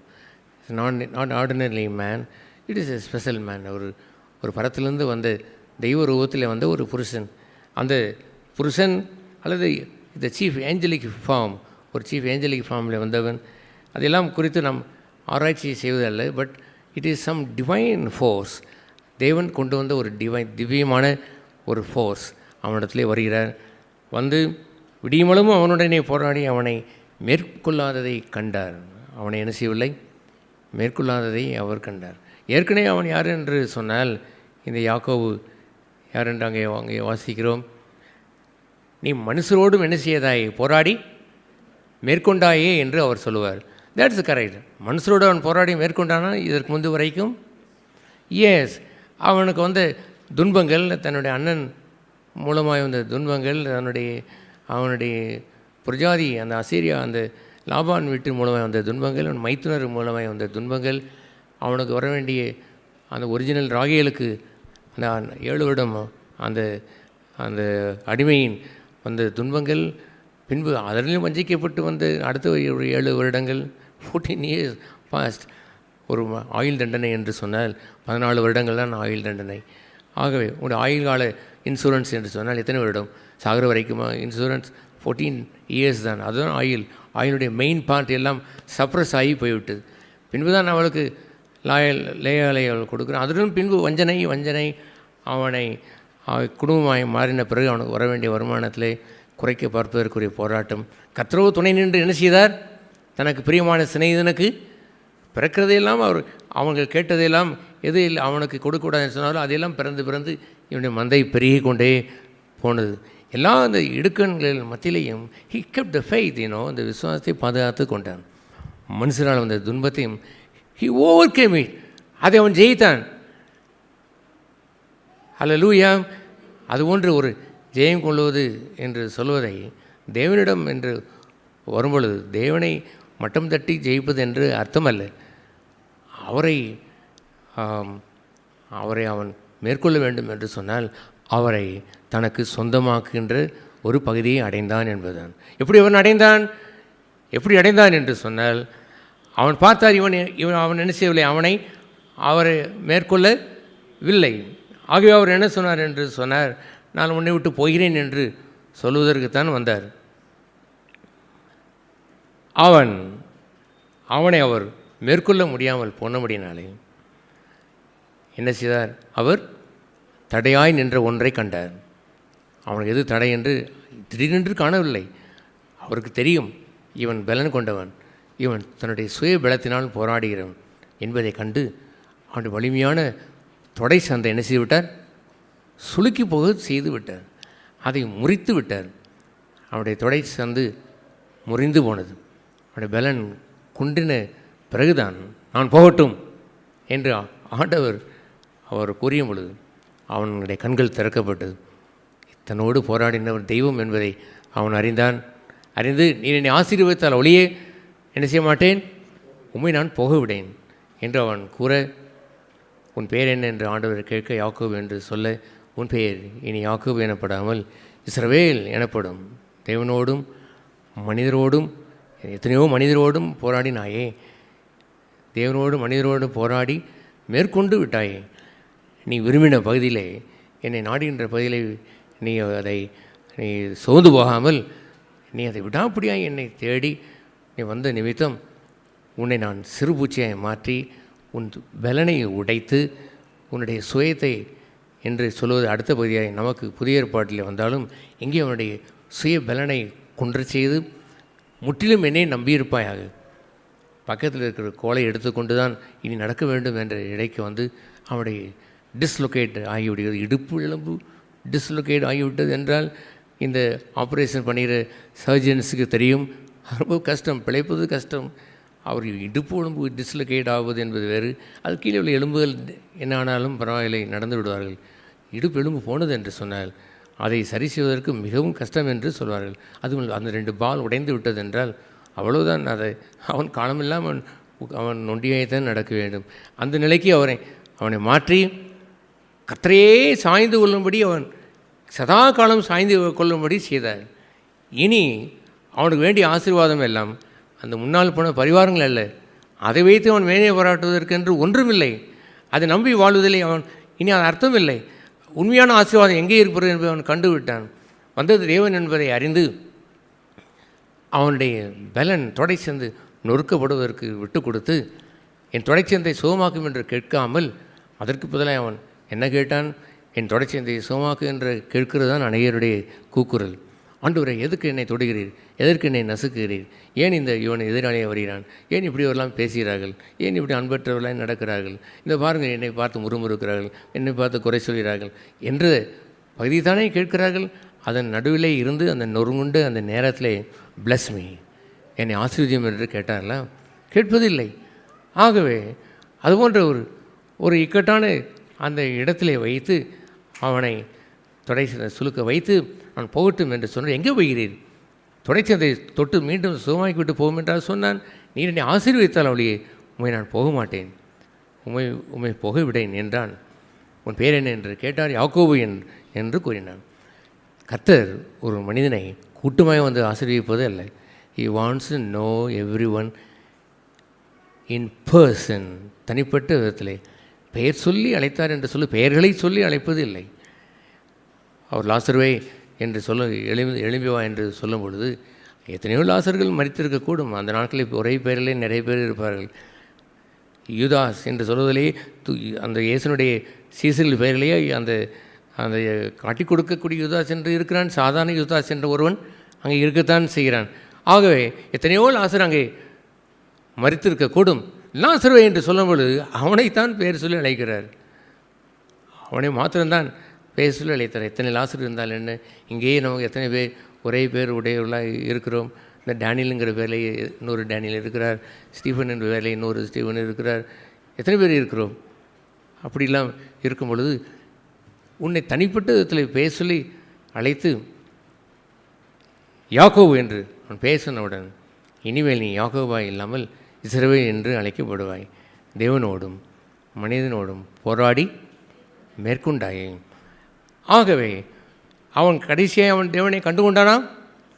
எஸ், மனுஷனை மேற்கொண்டாய் என்று சொல்லும் பொழுது தன்னுடைய தெய்வ பக்தியை மேற்கொண்டு பாதுகாத்து கொண்டான். அவன் கடந்து வந்த துன்பங்களின் மத்தியிலேயே தன் தெய்வ பக்தியை விட்டுவிடவில்லை. அந்த சேஷ்ட புத்திர பாகத்தை அவன் பிரவேசிக்க எண்ணினான். அவன் தன்னுடைய அண்ணனை சந்திக்க போகும்பொழுது, அண்ணா, நீ கேட்ட சேஷ்டபுத்திரன் தானே விரும்பி என்னை கொலை செய்ய தேடினான், இதோ உன் சேஷ்டபுத்திர பாகத்தை அனுப்புகிறேன், அதை வாங்கி கொண்டு என்னை விட்டுவிடு. அதை அவன் கேட்டான். அதை அவன் கொடுத்து சரண்டர் பண்ண அவன் போனான். இல்லை, அவன் தன் சேஷ்டபுத்திர பாகத்தை வைத்து கொண்டான். அதனால்தான் அவன் என்னால் தெரிந்து கொள்ளப்பட்ட யாக்கோபு என்று அவர் பெயர் சொல்லி அவர் கூப்பிட்டார். தெய்வ சிநேகத்தை இழப்பது என்பது விட மோசமான வாழ்க்கை வேறு எதுவுமே இல்லை. கர்த்தாவே, என்னை விட்டு எது வேண்டுமானாலும் போகட்டும், நான் எல்லோராலும் பயக்கப்படுவேன் என்று சொன்னீர் அல்லவோ? That's right. இந்த முழு உலகம் என்னை பயத்தாலும் ஐ லவ் யூ, உண்மை நான் நேசிக்கிறேன். அண்டு யூ லவ் மீ, நீ என்னை நேசிக்கிறேன். இது போதும் ஆண்டவர் என்று இருந்திருக்க வேண்டாமா? அப்படி ஒரு துரோகம் நடந்த நேரத்தில் அந்த பேதுரு மனம் கசந்து அழுது தேவனோடு ஒப்புரவாகிவிட்ட பிறகு அவனிடம் வந்து என்னை ஏன் காட்டி கொடுத்தாய் என்று அவர் கேட்கவில்லையே. அவர் கேட்டதெல்லாம் யூ லவ் மீ, என்னை நெசிக்கிறாய் என்று தானே கேட்டார். அவர் யாரை தேடி வந்தார்? ஒரு சீசனை சும்மா வேலைக்கென்று அவர் தேடி வந்தார். He was there to be loved. மற்றவர்கள் தன்னை நேசிக்க வேண்டும். ஹீ லவ்ஸ் தம், ஆல்ரெடி அவர்களை நேசிக்கிறார். He wants your love with him. அவரோடு தன்னை நேசத்தை சேர்த்துக்கொள்ள அவர் விரும்புகிறார். இயேசு இவ்வாறு அவர் தன்னுடைய ஜெபத்திலே அவர் சொன்னார், பிதாவை, ஒன்றான மெய்தேவனாகி உம்மையும் நீ அனுப்பினவராக இயேசு கிறிஸ்து அறிவதுதான் நித்திய ஜீவன். அதையும் அவர்கள் அறியவில்லை என்று சொன்னால் ஒன்றுமில்லை என்று ஆரம்பத்திலேயே தொடக்கி விடுவார் அந்த ஜெபத்தை. ஜெபத்தை சொல்லிவிட்டு என்ன சொல்லுவார் தெரியுமா? அந்த யோவான் 17ஆம் அதிகாரம் 22ஆம் வசனத்திலே வாசிக்கிறோம். என்ன வாசிக்கிறோம்? யோவான் 17:22 பிதாவே, நானும் நீரும் ஒன்றாயிருக்கிறதை போல இவர்கள் நம்மில் ஒன்றாயிருக்க வேண்டும். நாம் இருவரும் ஒன்றாய் நேசித்து இருக்கிறோம் அல்லவா? அதுபோலவே இவர்களும் என்ன செய்ய வேண்டும்? நம்மை போல ஒன்றாய் மாற வேண்டும். அன்பிலே இவர்கள் பூர்ணப்பட வேண்டும். அன்பின் ஐக்கியம் அங்கே உருவாக வேண்டும். நான் உன்னை நேசிக்கிறேன், நீ என்னை நேசிக்கிறீர். நான் பிதாவை நேசிக்கிறேன் என்று எத்தனை முறை இயேசு சொன்னார்? பிதா என்னை நேசிக்கிறார் என்று எத்தனை முறை இயேசு சொன்னார்? அதுபோன்ற நேசத்தை என்னவென்று சொன்னார்? நானும் பிதாவும், பிதாவை நானும் நீரும் ஒன்றாய் அந்த அன்பில் நேசத்தில் இருக்கிறதே போலவே இவர்களும். எடுத்து வாசித்து பாருங்களேன். யோவான் 17ஆம் அதிகாரம் 22ஆம் வசனமாக வாசிங்கள். நாம் ஒன்றாயிருக்கிறதை போலவே பிதாவை நானும் நீரும் ஒன்றாயிருக்கிறதை போலவே அவர்களும் எப்படி ஒன்றாயிருக்க முடியும்? அவர் ஒன்றாக இருக்கட்டும் என்று அவர் சொல்லிவிட்டு போனாரா? நானும் நீரும் ஒன்றாக இருக்கிற ஆண்டவரே, இவரை கேடு கேட்டு போகிறார்கள், ஆனால் அவர்கள் எல்லோரும் ஒன்றாக இருக்க வேண்டும் என்று சொன்னால் அது கிளப்பாக மாற முடியும். அது எல்லாம் ஐக்கியம் ஐக்கியம் ஐக்கியம் என்று சொல்லி கிளப்பு சேர்ப்பதா ஐக்கியம்? ஒரு கிளப்பை உருவாக்குவதா ஐக்கியம்? அல்லது ஒரு தனிநபரை நடுவிலே வைத்து கொண்டு அவரை சுற்றி எல்லோரும் வந்து விட்டார் என்று சொன்னால் அதை ஐக்கியம் என்று சொல்லிக்கொள்வதா? அதே இயேசு இங்கே சொன்னார், பிதாவே நாம் ஒன்றாயிருக்கிறது போல நம்ம ரெண்டு ஒன்றாகிட்டு இருக்க பார்த்தியா? நான் உண்மை நேசிக்கிறேன், நீ என்னை நேசிக்கிறேன். பிதா என்னை அன்பு கூர்ந்திருக்கிறார், நானும் அவரை அன்பு கூர்ந்திருக்கிறேன். ஆகவே தட்ஸ் இனஃப். இவர்களும் ஒன்றாக இருக்கட்டும், அது ஒன்றாக இருக்க வேண்டும் என்று சொன்னார். இப்படியெல்லாம் வசனத்தை தங்களுக்கு ஏற்றார் போல் மாற்றிக்கொள்கின்ற பிரசங்களை நான் பல கேட்டு நான் கேள்வி மார்க்கை கொஸ்டின் மார்க்கை பக்கத்தில் போட்டு வைத்திருக்கிறேன். What is this? They say like this. இதே போல் ஐக்கியம் என்று சொல்ல பார்க்கிறார்களே. அங்கே என்ன இருக்கிறது என்றால் சில உபதேசங்கள், சில நடு மையத்தில் ஒரு உபதேசத்தை வைத்துவிட்டு மனுஷிக்கு பயத்தையும் அங்கே உள்ள நடுவில் வைத்துவிட்டு அவர்கள் தங்களுக்கென்று ஒரு கூட்டத்தை கூட்டி இவர்கள் எல்லாரும் ஒன்றாக இருக்க வேண்டும், ஐக்கியமாக இருக்க வேண்டும். எப்படி ஐக்கியமாக இருக்க வேண்டும்? இவர்கள் தெய்வத்தோடு சிநேகத்தை மையமாக வைக்கவில்லை. பிதாவை நானும் நீர் ஒன்றாக இருக்கிறோமே, அதுபோல் இங்கே இருக்கிற அத்தனை பேரும் இந்த தெய்வ அன்பிற்குள் ஒன்றாக இருக்க வேண்டும் என்றால் அவர்கள் இயேசு விரும்பினதை போல் விரும்புகிறார்கள். அனைவரும் விரும்புவதில்லை. அப்படி இல்லாது போகும்பொழுது தான் கிளப்பாய் மாறுகிறது. அது ஒரு வெறும் கிளப்பாய் மாறுகிறது. லைன்ஸ் கிளப்பும் ஒன்று தான், இவர்கள் சொல்கின்ற ஐக்கியமும் ஒன்று தான், அல்லது லியோ கிளப்பும் ஒன்று தான், அல்லது அந்த எத்தனையோ குரூப் வைத்திருக்கார்கள், கிளப் என்று வைத்திருக்கார்களே, அந்த கிளப் போல் வரும்பொழுது அத்தனை பேரும் மகிழ்ச்சியாக வருகிறார்கள். அப்படி ஆடிப்பாடி மகிழ்ந்து விட்டு இரவு முழுவதும் கூட விருந்து வைத்து புசித்து விட்டு போய்விடுகிறார்கள். We belong to this club, rotary club. அந்த கிளப்பில் எத்தனை பேர் வந்தார்கள்? அன்றைக்கு நாங்கள் முந்தைய கேம்ப் நடத்தின பொழுது அந்த பேர் என்ன ஹவாவெளியிலே, சார் நேற்று தான் டாக்டர்ஸ் கிளப் நடந்தது சார், 3 நாள் தங்கியிருந்தாங்க சார், நாற்றம் அடித்து போட்டு விட்டார்கள் சார். என்ன அப்படி என்று கேட்டேன் அந்த மேனேஜர் இடத்தில். ராத்திரி பூரம் குடித்தார்கள், ராத்திரி பூரா ஆண்களும் பெண்களும் நடனம் ஆடுகிறார்கள். ஐயோ பார்க்க செய்ய எத்தனை பேர் வந்தார் சார்? சார் 2000 பேர் வந்து நின்றார்கள் சார் என்று அவர் சொல்கிறார். ஒண்டர்ஃபுல், 2000 பேர் என்று போற்றிக்கொள்வதா? அந்த 2000 பேரை வைத்து என்ன செய்வது? அந்த 2000 பேர் வந்தார்களாம், அவ்வளோ கூடினார்களாம், கிளப் அப்படி மகிழ்ச்சியாக இருந்ததாம். What is use of that club? ஆடி பாடி மகிழ்ந்து தங்களுக்காகவே வாழ்ந்து கொண்டு இருக்கக்கூடிய ஒரு கூட்டத்தை வைத்து கிளப் என்று சொல்வது. பிதாவை நானும் நீர் ஒன்றாக இருக்கிறோம், தேட்ஸ் குட், இவர்கள் ஒன்றாக இருக்க வேண்டும் என்று சொன்னால் அப்படியே அர்த்தத்தை அவர் சொல்லுவார். நீங்கள் எல்லோரும் ஐக்கியம், நம்ம எல்லோரும் ஐக்கியமாக இருக்கிறோம், எல்லோரும் நல்லா கை குலுக்கி கொள்கிறோம். உங்களுடைய பிஸ்னஸ் எப்படி, என் பிஸ்னஸ் எப்படி, பிஸ்னஸ் கதையில் பேசுகிறோம். கூட்டம் நடந்து கொண்டு இருக்கும் பொழுதே கூட பிஸ்னஸ் ஒன்று வந்தால் ஃபோன் எடுத்துக்கொண்டு வெளியே போய் பேசிக்கொள்கிறோம். நம்ம எல்லாம் கர்த்தருக்கு முதலிடம் கொடுப்பது என்பது அப்புறம் தான், நாம் அப்புறம் வைத்து வாழ்ந்து கொண்டு நன்றாக நம்ம ஐக்கியமாக இருக்கிறோம் பாருங்களேன், அதுதான் முக்கியம். அவர் சபைக்கு வரும்பொழுது கூட அந்த பிரதரை பார்க்க வேண்டும், இந்த பிரதரை பார்க்க வேண்டும், தட்ஸ் ரைட். அது காட்லி பிரதராக இருந்தால் சரிதான், நல்ல அன்புள்ள சகோதரத்துவம் இருந்தால் சரிதான். உலகத்தை பேசுவதற்கும் உலக மக்களுக்குரிய காரியங்களை எசன்ஸை பேசுவதற்குமா ஒரு ஐக்கியத்தை என்று அதை மேன்மை பாராட்டுவது, அதற்காக நாம் கூடிய வேண்டும். அப்படி ஒரு மையமாக இருந்தால், அல்லது யாரோ ஒரு பிரியப்படுத்துவதற்காக வருகிற கூட்டமாக இருந்தால் கிளப், அது கிளப்பாய் மாறிவிடும். What should be there? அங்கே என்ன இருந்திருக்க வேண்டும்? பிதாவே நாம் ஒன்றாக இருக்கிறதை போல, நம்மை போலவே அந்த மகிமையான அந்த சிநேகத்தினுடைய மகிமையை நான் அவர்களுக்கு காண்பித்தேன். அவர்கள் அறிவார்கள் நான் உண்மை நேசிக்கிறேன் என்பதை அறிவார்கள். அவர்களுக்கு தெரியும் பிதா என்னை தனித்து இருக்க மாட்டார், என்னோடு கூட இருக்கிறார் என்பதை என்னுடைய சீசர்களுக்கும் தெரியும். அதை போலவே நம்மை போலவே இவர்களும் உம்மோடு கூட ஒன்றாக இருக்க வேண்டும். நான் இருக்கும் இடத்தில் இவர்களும் இருக்க வேண்டும். இயேசு அடிக்கடி அந்த யோவான் 12 அவர் சொல்ல ஆரம்பிப்பார். என்ன சொல்லுவார்? பிதாவே, நான் எங்கே இருக்கிறேனோ அங்கே என் சீசனும் வர வேண்டும். அப்படி கூப்பிடுவாரே பாருங்கள். அந்த அழைப்பு தான் அந்த ஒன்றான அந்த மகிமையான ஐக்கியம். அந்த அன்பின் ஐக்கியத்தை, அந்த சிநேகத்தை எந்த காலத்திலும் இழந்துவிட மாட்டான் மெய்யான அந்த சிநேகம் கொண்டவன். ஆபிரகாமுடைய அந்த சிநேகத்தை சந்ததி சந்ததியாய் ஆண்டவர் பாதுகாக்கவில்லையா?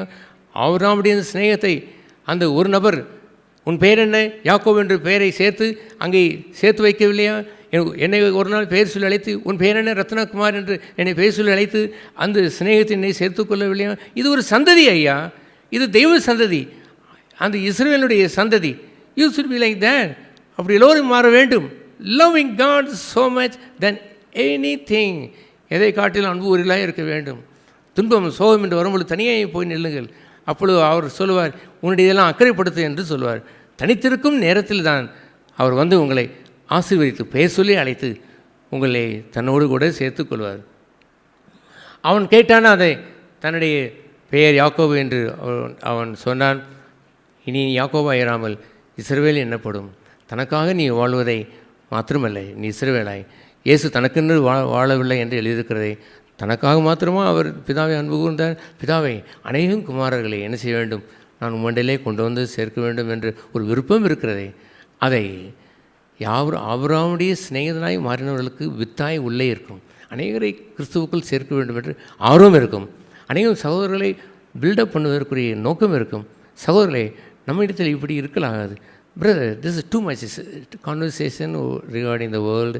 உலகத்துக்கு அதிகமான conversation. Let us talk about something more என்று அவள் தெரிந்திருக்க வேண்டும். பிரதர், இது வேர்ல்டினஸ், உலகத்துடைய மேன்மை இங்கே வந்து பேசி அதை குறித்து சிரிப்பதெல்லாம் பரியாசக்காரர்கள் உட்காரவர்களாய் நம்மை மாற்றிவிடும் என்றெல்லாம் அவர் பேசி அவர்களை சீர்படுத்தி அவர்களை அன்போடு அணைத்து அவர்களையும் எங்கே கொண்டு வந்திருக்க வேண்டும். நான் அவரோடு ஒன்றாக இருக்கிறதே போலவே இவர்களும் அந்த ஒன்றாக இருக்கக்கூடிய அந்த அன்பினுடைய சிநேகத்திற்குள் வந்தபடி அந்த மகிமையை நான் அவர்களுக்கு காண்பித்தேன். Have you seen that glory then? அந்த மகிமை நீங்களும் அப்படி கண்டு அந்த சிநேகத்தை, அவருடைய சிநேகத்தை நீங்கள் நாடினது உண்டோ? அவ்வாறு நாடும் பொழுது நான் கடைசியாக அவர் சொல்கிறார், அதை இஸ்ரவேல் என்று நீ பெயர் சொல்லப்படுவாய். தட் மீன்ஸ் அது இன்னொரு இடத்துல the father of the nation. அவன் தேசத்தினுடைய பிதாவை மாறுகிறான். அவன் ஒரு கோத்திர பிதாவை மாத்திரமல்ல, கோத்திரத்திற்கு பிதாவாய் வந்தவன் மாத்திரமல்ல, அவன் இஸ்ரவேல் என்று தேசத்திற்கு அந்த தேசப்பிதாவாய் அவன் மாறுகிறான். we are also Israel now. புரஜாதிகளாய் காணாட்சிக்கு புறம்பாய் இந்த நாமும் இஸ்ரவேலாய் மாறினோம். ஏனென்றால் நாம் அந்த இஸ்ரேல் குடும்பத்திலே ஒன்றாய் சேர்ந்து விட்டோம். ஆகவே அதுபோன்று அவன் அநேகரை அவன் ஆசீர்வதிக்கிறவனாய் மாறுகிறான். If you are the real lover of God, மெய்யாவே தேவன் மீது அன்பு கூறுவர்களாக இருந்தார், தெய்வத்தினுடைய அந்த விருப்பம் இருக்கும். இயேசுவை போல் அந்த விருப்பம் இருக்கும். பிதாவே, நானும் நீரும் ஒன்றாக இருக்கிறதை போல இவர்களும் மோடு ஒன்றாக இருக்க வேண்டாமா?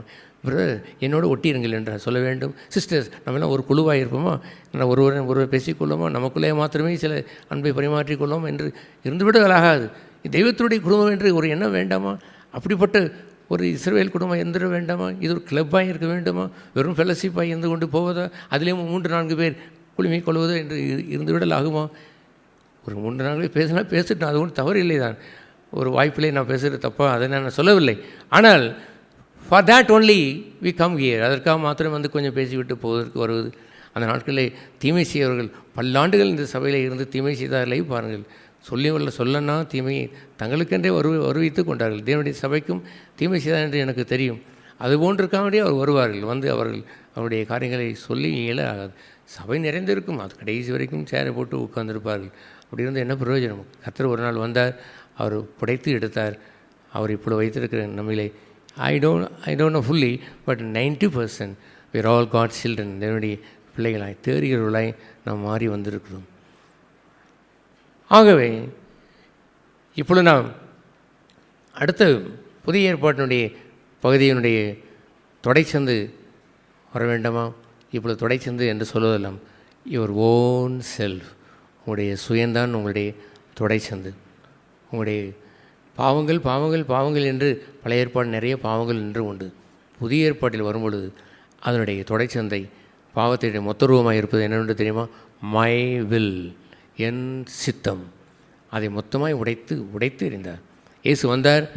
அவர் வந்து சாத்தானுடைய தலையை நசிக்கினார் என்று சொன்ன பொழுது, தன் சித்தம் செய்ய விரும்பி நான் ஏறுவேன், நான் சுயாதீனமாய் நான் தேவனுக்கு ஒப்பாய் மாறுவேன் என்று சொன்ன அந்த சுய சித்தத்தை நீ உன் இஷ்டப்படி வாழ் என்றும் ஏவாளுக்கு புகுத்தி விட்டு பாய்சன் பண்ணுகிறானே பாருங்கள் இந்த பிசாசானவன். அதை வெளிப்படுத்தி மாம்சத்தை வந்த இயேசு கிறிஸ்து அவர் அவனுடைய தலையை எவ்வாறு நசிக்கினார். நான் வானத்திலிருந்து ஏன் இறங்கி வந்தேன் என்று அவர் சொல்லுவார். என் சித்தம் அல்ல, பிதாவின் சித்தம் செய்யவே வானத்திலிருந்து இறங்கி வந்தேன். பாவிகளை ரட்சிக்க இறங்கி வந்தார் என்பது எவ்வளவு முக்கியமோ அது அடுத்து மிகப்பெரிய முக்கியம் என்னவென்றால் இந்த செல்ஃப் வில், சுய விருப்பத்தை உடைத்திட வந்தார். இனி என் வழி என்று நான் போவதில்லை. வழி தப்பி போன ஆடுகளாக இருந்தோம், இப்பொழுது நல்ல மெய்ப்பனை எங்களுக்கு ஆண்டவர் தந்திருக்கிறார். அவர் வழியிலே நாங்கள் சென்று என் சித்தம் அல்ல உம் சித்தம் நான் செய்ய வருகிறோம் என்று நாங்களும் அவரை பின்பற்றுவோம் என்று சொல்வதே போலவே இப்பொழுது தொடை சென்று என்று சொல்வது என்னவென்றால் மை ஓன் செல்ஃப், என் சுயம் என்று இருக்கிறது. அங்கேதான் நாம் இப்பொழுது சிறு பூச்சியாய் மாற வேண்டும். இயேசுவை குறித்து என்ன எழுதியிருக்கிறது? அந்த சங்கீத புத்தகம் 23ஆம் சங்கீதத்திற்கு முன்பாக வருகிறது. அற்புதமான ஒரு சங்கீதம். 22ஆம் அந்த சங்கீதத்தை 23ஆம் சங்கீதத்தை எல்லோரும் அறிவார்கள்.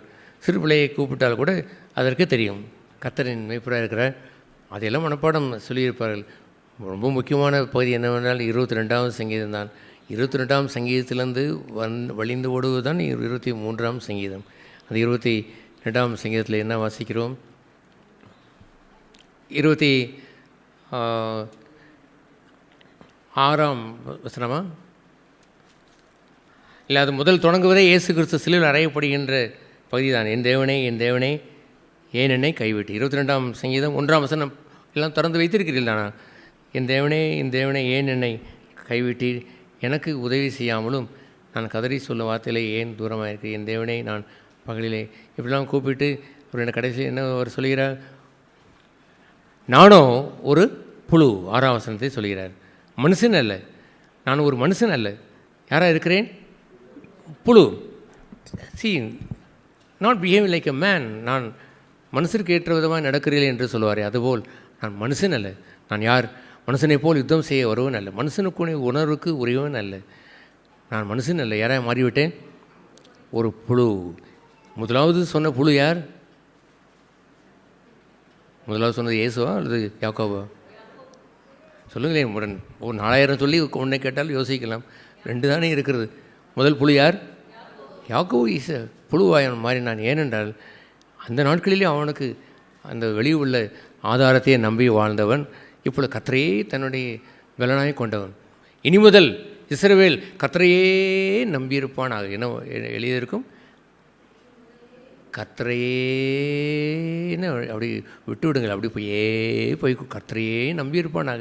காலமெல்லாம் இஸ்ரவேல் இந்த 2024ஆம் ஆண்டும் யுத்தம் நடந்து கொண்டிருக்கிறது. இப்பொழுதும் இஸ்ரவேலுக்கு யார் நம்பியிருக்கிறார்கள்? கர்த்தரையே நம்பியிருக்கிறார்கள். ஜோ பைடன் கூட நாங்கள் இனி சப்போர்ட் பண்ண மாட்டோம் என்று சொல்கிறார்கள். ஆயுதம் தர மாட்டோம் என்று அவர் சொல்லிவிட்டார். பரவாயில்லை என்று சொன்னாரே பார்க்கலாம். அந்த நேத்தன் யாகு பரவாயில்லை, நாங்கள் கர்த்தரையே தான் நம்பி, நாங்கள் யாரையும் சார்ந்து வாழவில்லை என்று சொன்னாரே. ஹல்லேலூயா. அதுபோன்ற கர்த்தரையே நம்பியிருப்பதிலிருந்து அவர்கள் விலகவில்லை. அவர்கள்தான் தங்களை புழுவாய் வைத்து வாழ்கிறார்கள். எங்களை ஆதரவென்று நீங்கள் ராக்கெட் கொடுத்தால் என்ன, குண்டு கொடுத்தால் என்ன, கொடுக்காமல் போனால் என்ன, let us be the worm. ஒரு புழுவாக இருக்கட்டும். ஆகிலும் சிறு புழுவே, சிறு கூட்டமாகி இஸ்ரவேலே, பயப்படாதே, திகையாதே, கலங்காதே, நான் உன் தேவன், நான் உனக்கு என்ன செய்வேன், சகாயம் பண்ணி உன்னை பாதுகாப்பேன் என்று சொல்கிறவருடைய குரல் அவர்களுக்கு எப்பொழுதும் பெர்மனண்ட்டாய் வைத்தார்களே பாருங்கள். அதுபோல் இப்பொழுதோ ஆண்டவர் சொன்ன புழு என்று சொன்ன பகுதியெல்லாம் இங்கே ஒரு புழு ஒருவர் வருகிறார். அவர் ஆர்டினரி மேன், சாதாரணமான ஒரு ஒரு ஒரு மாட்டுத் தொழுவத்திலே அவர் பிறந்தவர், நாசரேத்தூரிலே அவர் வளர்ந்தவர், பாவிலின் மத்திலே உலாவினவர், தச்சு தொழிலை அவர் செய்தவர். அப்படிப்பட்ட ஒரு சிறுமையிலிருந்து ஒரு வாழ்க்கையிலே அவர் வந்து ஒரு மேன்மையான புது வழியை அவர் திறந்தார். அந்த புது வழியானது நீங்கள் மொத்தமாய் அல்ல, தனித்தனியாய் செல்ல முடியாது. இயேசுவானவர் தன் மாம்சத்தின் வழியை ஒரு புது வழியை உண்டாக்கினார். புதிதும் ஜீவனமான மார்க்கத்தை தன் மாம்சத்திலே ஒரு உருவாக்கி வைத்தார். தானே ஒரு வாழ்ந்து இந்த வழியிலே நடங்கள் என்று ஒரு இடுக்கமான ஒரு பாதையை இயேசுவுக்குள் அவர் காண்பித்தார். நானே வழி என்று சொன்னார். அந்த வழியில் இப்பொழுது நாம் போவோம் என்று சொன்னால் முழு ஜீவனையும் பெறுவோம். இஸ்ரவேல் வெளியே உள்ள தேசத்திற்கு சொந்தமாக இன்று வாழுகிறது. ஆனால் காணாத ஒரு மையமே என்னவென்று இயேசு அவர் அந்த யூதர்களுக்கு சொன்னார். 2 யூதர்கள் பேசிக்கொண்டே போனார்கள். அவர் வருவார், நமக்கு விடுதலை தருவார், நம்மை அடிமைத்தனத்திலிருந்து விடுதலையாக்குவார் என்று எண்ணினோம். ரோம சாம்ராஜ்யத்திலிருந்து அடிமைத்தனத்தை விடுதலையாகும் என்று எண்ணிக்கொண்டு இருந்தோம். ஆனால் இவரோ மரித்து 3 நாட்கள் ஆகிவிட்டது, ஒன்றும் நடைபெறவில்லை என்று சொன்ன பொழுது மந்த புத்தி உள்ளவர்களே, நான் இதற்காக நான் வந்தது அந்த இஸ்ரேல் தேசத்தை உள்ள அந்த யாக்கோபு செயலுக்காக மாத்திரம் நான் வரவில்லை. அது என்ன வேண்டும், அதற்கும் கர்த்தரை நம்பியிருக்க வேண்டும் என்று உண்மையாக இருந்தாலும் இதைத்தான் நான் செய்வேன் என்று அறிந்தால் நீங்கள் யோசித்து கொண்டிருந்தீர்கள். நான் செய்ய வந்ததெல்லாம் மனுஷகுமாரன் பாடுபடவும் மகிமைக்குள் பிரவேசிக்க வேண்டும் அல்லவோ நான் வந்தேன். ஆகவே இன்னொரு பாடுகளை அவர் கொண்டு வந்து தருகிறார். போராடுகின்ற அந்த ஒரு பகுதி அல்ல. இப்பொழுது என்னவென்று சொன்னால், தன்னை விட்டு கொடுக்கிற, தன்னுடைய சுயத்தை இழக்கிற ஒரு பகுதியாகி அந்த புழுவை அவர் காண்பிக்கிறார். என் சித்தம் அல்ல என்று சொல்கிற ஒரு புழு, ஆனால் மனுஷன் அல்ல என்று கூறி மனுஷரால் நிந்திக்கப்பட்டும் ஜனங்களால் அவமதிக்கப்பட்டும் இருக்கிறேன்.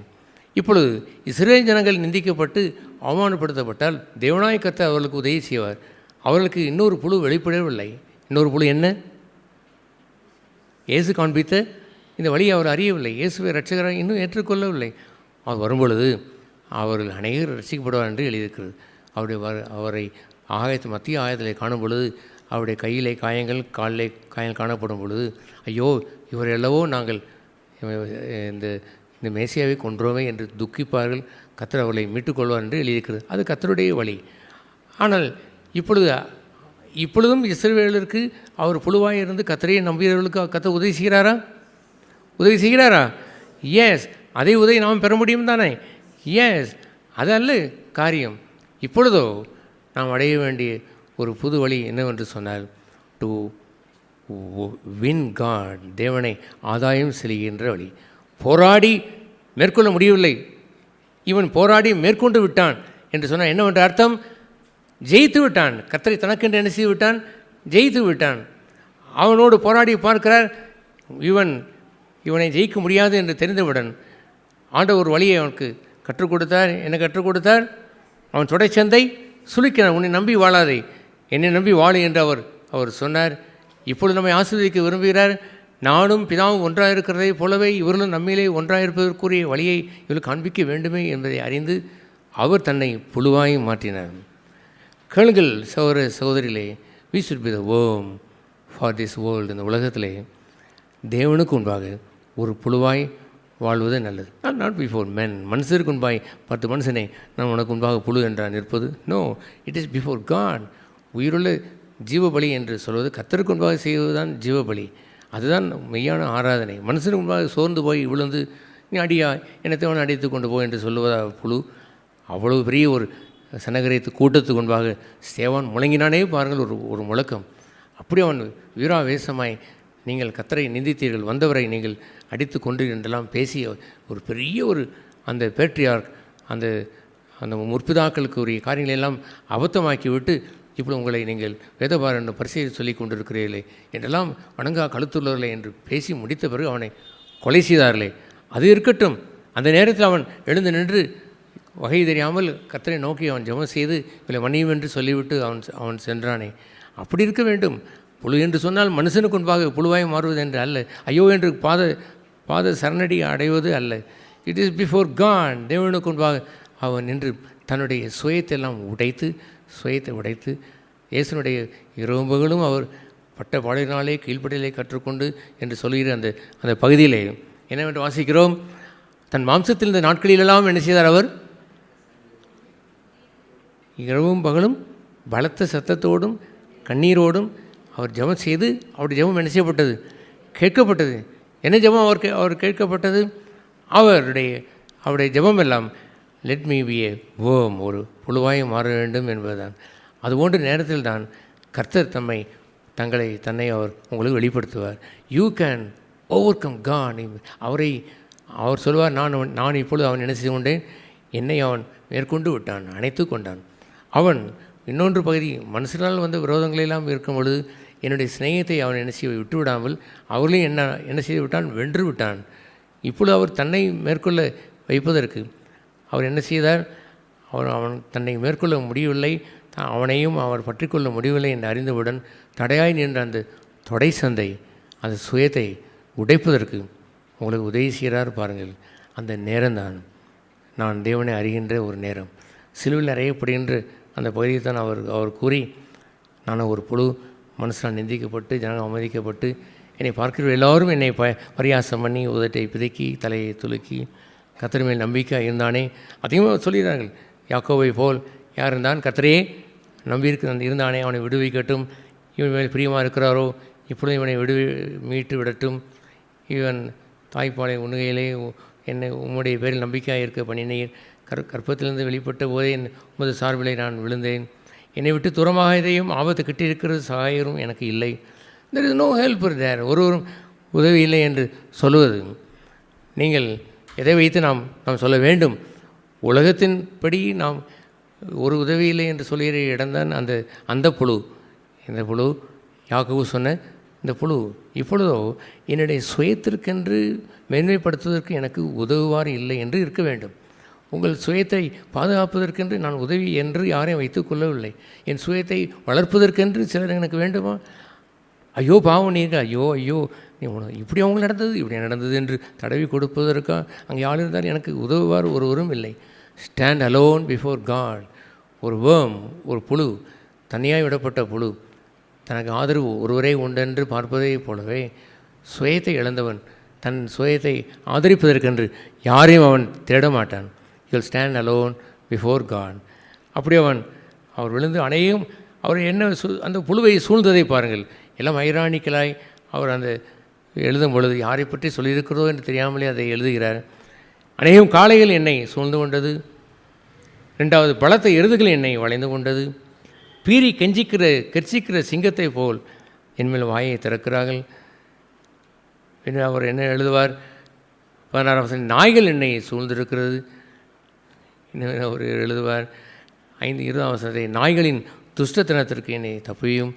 இதையெல்லாம் அவர் சொல்லுவதெல்லாம் அந்த இயேசு கிறிஸ்துவை போலவே பாவிகளால் வந்த விரோதங்களை அவர் என்ன செய்தார், சகித்தார் என்பதன். பாவிகளால் வந்த விரோதங்களை சகித்து இருக்கும் பொழுது ஹி வாஸ் அ வேர்ம். அவர் புழுவாய் இருந்தார். அந்த நேரத்தில் அவர் எப்படி இருந்தார், சிலுவையில் அறையப்பட்ட அந்த நேரத்தில் ஹி வாஸ் அ வேர்ம். அவரை சுற்றி இவ்வளவு இருந்தது. என்ன இருந்தது? ஒன்று சொல்லுங்கள். எவ்வளவு காளைகள், பலத்த எருதுகள், கர்ச்சிக்கிற சிங்கங்கள், நாய்களின் துஷ்டத்தனங்கள்.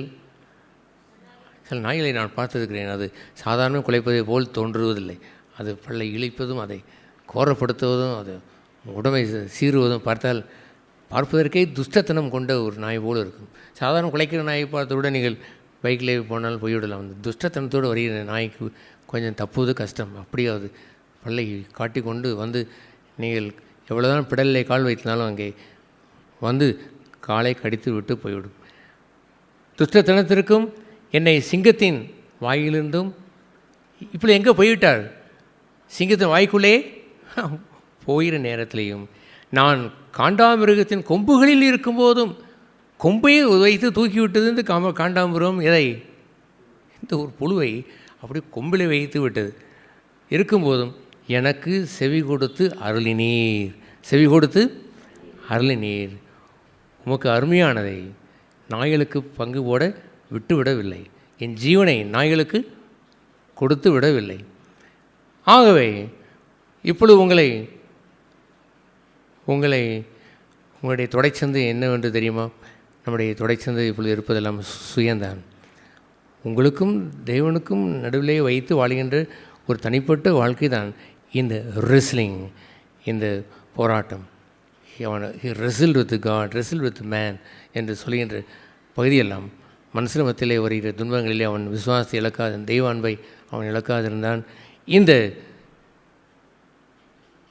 சுயம் என்று வருகின்ற ஒரு பகுதியிலே அன்றுபோல் அங்கே உள்ள வெளியில் உள்ள யுத்தத்தை அவன் செய்யாமல் இன்று நடக்கிறதே இஸ்ரவேல் அந்த யுத்தத்தை போல் அவன் செய்யாமல் ஹி மேட் எ வே, ஒரு வழியை ஒரு உண்டு பண்ணி வைத்தார். என்ன வழி? பிதாவே, நானும் நீரும் ஒன்றாக இருக்கிறதே போலவே இவர்கள் நம்மிலே ஒன்றாக இருக்க வேண்டும். எல்லோரும் தெய்வத்தை அடைந்து அவரோடு ஒன்றாய் வாழ்கின்ற ஒரு வாழ்க்கைக்கு இடையூறாக இருப்பது என்னவென்று தெரியுமா? உங்களுடைய தொடைச்சந்து, உங்களுடைய அந்த சுயம். அதை அவர் அந்த சுயம் தெய்வத்தினுடைய சிநேகத்தை பிரித்துவிடும் என்று அவர் அறிவார். ஆகவே அதை சகித்தார். அவர் என்ன செய்தார்? இஸ்ரவேல் இப்பொழுது சகிக்க முடியாது. அவர்களுக்கு வேறொரு அந்த யெகோவாகிய தேவன், நமக்கு இரட்சகராகிய இயேசு, அவர்களுக்கு அல்ல, நமக்கு என்ன உண்டு இப்பொழுது? நியூ வே. என்ன வழி? ஒரு புது வழி. தனக்குள்ளாக வைத்து வழியை காண்பித்து ஃபாலோ மீ, என்னை பின்பற்று என்று சொல்லி அழைத்து சியோனுக்குள் கொண்டு வந்து சேர்க்க இருக்கிறாரே, அந்த ஆண்டவர் காட்டுகின்ற அந்த புது வழியிலே நமக்கு விரோதங்களும் துரோகங்களும் நடைபெறும் பொழுது ஸ்டாண்ட் அலோன் வித் காட், தேவனோடு தனிப்பட்டு ஜெபித்திருக்க வேண்டும். கர்த்தரை துணையாய் நீங்கள் கொண்டு வந்து வாழ வேண்டும். உங்களை சுற்றி காண்டாமிருகங்கள் வந்ததை போல் இருக்கும். உங்களை போற்றி சிங்கம் வந்திருக்கக்கூடும். சிங்கம் வாயிலே கூட உங்களை பிடித்து கொண்டிருக்கக்கூடும். தாவீது குறித்து அருமையான ஒரு வார்த்தை என்னவென்று சொன்னால், ஆட்டுக்குட்டியை அது என்ன செய்ய விட்டதாம்? கவிக்கொண்டு போன பொழுது விரட்டி சென்று அந்த வாயிலிருந்து என்ன செய்ய எதை பிடுங்கினான்? குட்டியை வாயிலிருந்து பிடுங்கி வந்தானே பாருங்கள். அதுபோல் கர்த்தரின் மேய்ப்பர், அவர் நம்மை பாதுகாப்பார். அப்படி அவர் வாயிலே அவன் போகும் பொழுது, அவருடைய சிநேகத்தை விட்டு பிரிக்கும் பொழுது, சூழ்நிலையை பழித்து கொள்ளாமல், சூழ்நிலையை சோர்ந்து போகாமல், சூழ்நிலையை விட்டு தன்னை கர்த்தரை விட்டு விலகாமல் இருப்பதற்காக அவர் எப்படியெல்லாம் அந்த வாழ்க்கையை இந்த பூமியில் வாழ்ந்தார் என்பது கண்கூடாக இருப்பதுதான் சுசேஷ புத்தகம். அந்த சுசேஷ புத்தகத்தை நீங்கள் படிக்கும் பொழுதெல்லாம் your love for God will increase. அவ்வளவு தெய்வ சிநேகம் கூடிக்கொண்டே போகும். அவருடைய உபதேசங்களை, தேவராஜ்யத்தினுடைய ஓமையை நீங்கள் அறிந்து கொள்ள நீங்கள் நாடியிருந்தால் ஏராளமான அற்புதமான அந்த ராஜ்யத்தினுடைய மேன்மையை அவர் காட்டியிருந்திருப்பார். என்னுடைய ஜெபத்தை கேட்டுவிட்டீர். காண்டாமிருகத்தினுடைய கொம்புகளில் இருக்கும் போதே, அங்கேயோ இருக்கும் பொழுதே கூட எனக்கு என்ன செய்ய விட்டீர்? செவி கொடுத்து அருளினீர். யார் இவர்? புழு. நானோ ஒரு புழு. I won't behave like a man. ஒரு மனுஷனை போல் நான் நடக்கப் போவதில்லை. Not even the man like Israel. இப்படி இருக்கக்கூடிய இஸ்ரேல் நடக்கிறானே, அவர்கள் யுத்தத்தை போல் நான் செய்ய போவதில்லை. அவர்கள் பதிலுக்கு ராக்கெட் அனுப்பி யுத்தம் செய்து கொண்டிருக்கிறார், அது அவர்களுக்கு. அதை நான் செய்ய போவதில்லை. திஸ் இஸ் a நியூ வே. ஒரு புது வழியிலே வந்துவிட்ட நான் என் சுயத்திலே புழுவாக வேண்டும். அறிய வேம் லைக் தேன். அப்படித்தான் நாம் புழுவாக இருக்கிறோமா? But in you and God, தேவனுக்கு முன்பாக தனித்திருந்து தேவனுக்கு முன்பாக புழுவாய் மாறி அவனை நான் மேற்கொண்டேன், அவன் என்னை மேற்கொண்டு விட்டான், நானும் அவனும் ஒன்றாய் மாறிவிட்டோம். அதுபோன்று அந்த சிநேகம், அந்த அன்பை சபையை வைத்திருக்க வேண்டும். தெய்வ அன்பை ஒன்றும் மேற்கொள்ளாது. அன்பு ஒரு காலம் ஒழியாது. தெய்வம் வாசம் பண்ணுகின்ற இடம்தான் அன்பு. Not love is God, God is love. தெய்வம் அவனோடு இருப்பது தான் அந்த அன்பினுடைய சிநேகம். அந்த அன்பை அழிப்பதற்கு உலகத்திலே இன்னொரு உலகம், 2 உலகம் வந்து சேர்ந்தாலும் அதை அழித்து விட இயலாது. அன்பிலே வேரூன்றின ஒரு சபையை ஜென்மத்திற்கும் இந்த உலகம் அதை மேற்கொள்ள முடியவே முடியாது. அன்பிலே நிலை கொண்டிருக்க வேண்டும். எதை வைத்து ஆண்டவர் சொன்னார், இந்த கல்லின் மேல் என் சபையை கட்டுவேன் என்று அவர் சொன்னார். யார் என்று என்னை சொல்கிறீர்கள் என்று சொன்ன பொழுது மற்றொரு வெளியே வைத்து தீர்க்கதரிசி என்று ஒரு சொன்னார்கள். ஒருவர் எலியா என்று சொன்னார்கள். என்னவெல்லாம் அவர் சொல்லி கொண்டு போகட்டும். வெளியே வைத்து சொன்னார்கள். நீங்கள் யார் என்று சொல்கிறீர்கள்? நீர் மெய்யாகவே தேவனுடைய குமாரனாகிய கிறிஸ்து. சொன்னவுடனே ஆஹா, இந்த வெளிப்பாடு யாருக்கு கிடைத்தது? என் சொந்த ஜனங்களுக்கு கிடைக்கவில்லை. நீங்கள் என்னை கண்டீர்கள் அல்லவோ? கிறிஸ்துவை நீங்கள் கண்ட நீங்கள் பாக்கியவான்கள். இந்த கல்லின் மேல் என் சபையை கட்டுவேன். இந்த சபையை தான் பாதாளத்தின் வாசல் என்ன செய்வதில்லை, மேற்கொள்வதில்லை. ஹூ ஆர் தே? யார் அவர்கள்? தே ஒன் காட். தேவனை ஆதாயமாக்கி கொண்டவர்கள். தேவனை தங்கள் மேற்கொண்டு விட்டவர்கள். நீ மனுஷனையும் மேற்கொண்டு நீ உன் விசுவாசத்தை பாதுகாத்தாய், நீ தேவனையும் மேற்கொண்டு விட்டாய். நான் உன்னை மேற்கொள்ளாது இருக்கும் பொழுது உனக்கு வழி வகுத்தது என்னவென்று தெரியுமா? உன் தொடைச்சந்தை உடைத்தது தான். அதுபோலவே இயேசு கிறிஸ்து சுயத்தை உடைத்து நொறுக்கி தேவன் அவரை நொறுக்குவதற்கு சித்தம் கொண்டார் என்ற இடத்துல வந்து தனித்து நிற்கப்பட்டு அவரை சந்தித்து ஒரு புழுவாய் நின்று சந்தித்து அவரோடு ஒன்றான ஐக்கியத்தை இழக்காமல் வாழ்வதுதான் சபையினுடைய மேலான அழைப்பு. என்னுடைய அழைப்பு, உங்களுடைய அழைப்பு. தனிப்பட்ட விதத்தில் நாம் எல்லோரும் வாழும் பொழுது ஒவ்வொரு செங்கலாய் ஜீவ கற்களாய் வைத்து நம்மை அவர் ஊன்ற கட்டுவார். அதை அவர் கட்டுவார். நாம உருவாக்குகின்ற ஒரு ஐக்கியம் என்று சொல்வது கிளப்பாய் மாறிவிடும். தெய்வ அன்பிலே ஊன்றி கட்டப்பட தேவன் உதவி செய்ய வேண்டும். ஆமென். கேட்ட வார்த்தைகளுக்காக கர்த்தருக்கு ஸ்தோத்திரம் செலுத்திக் கொள்கிறேன்.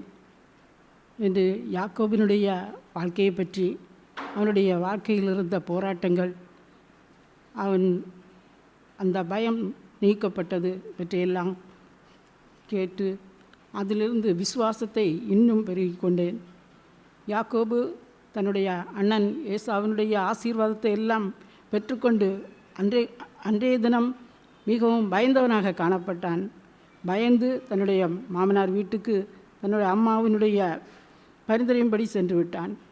ஆனால் இன்று அவன் ஒரு பலசாலியாக கர்த்தரையே சார்ந்திருப்பேன் என்று சொல்லி எப்பொழுதும் கர்த்தரையே நம்பி இருந்ததன் காரணமாக வந்த போராட்டங்களிலெல்லாம் வெற்றி கொண்டு அவன் தொடை சந்து சுலுக்கப்பட்டது. அதுபோல் நானும் ஒரு காலத்தில் மிகவும் பயந்தவளாக, ஒரு இருட்டை பார்த்தாலும் ஒரு நாயை பார்த்தா கூட பயந்து ஒதுங்கி செல்வேன். அதன் காரணமாக பயப்படும் காரணமாக நாய் கடித்து விட்டது. ஆனால் இப்பொழுது அந்த பயம் என்னிடமே இல்லை. காரணம், கர்த்தரையே நம்பி எப்பொழுதும் கர்த்தருடைய அறிவில் பலப்பட வேண்டும் ஒரு உந்துதல் எனக்குள் இருப்பதன் காரணமாக அது ஒரு நாய் அப்படியே வந்தால் கூட ஸ்தோத்திரம் என்று சொல்லிக்கொண்டே இருப்பேன். அந்த நாய் வருகிற வழி தெரியாமல் அப்படியே போய்விடும். அதுபோல தான் அதிகமான இந்த பயங்களெல்லாம் இப்பொழுது மாறுவதற்கு காரணம் என்னிடம் காணப்பட்ட சில இந்த சுயமானது கொஞ்சமாக குறைந்து வருவதை அறிகின்றேன். அதற்கும் காரண கர்த்தரையே நம்பி எப்பொழுதும் உதடுகளின் கனியாகிய ஸ்தோத்திரம், அதை ஒவ்வொன்றுக்கும் கர்த்தருக்கு நன்றி செலுத்தி ஸ்தோத்திரம் செலுத்தி கொண்டே இருக்கும்போது, எப்பொழுதும் கர்த்தரையே தியானித்து கொண்டிருக்கும்போது வாழ்க்கையில் இருக்கின்ற அந்த பயம் எனக்கு கொஞ்சமாக மாறுகின்றது. தற்போதும் குடும்பத்திலும் ஒரு சில சூழ்நிலைகள் நிகழ்ந்தது. வீடுகளை பூட்டி விட்டு செல்கின்ற வீடுகளிலெல்லாம் திருடன் வருகிறான் என்று சொன்னார்கள்.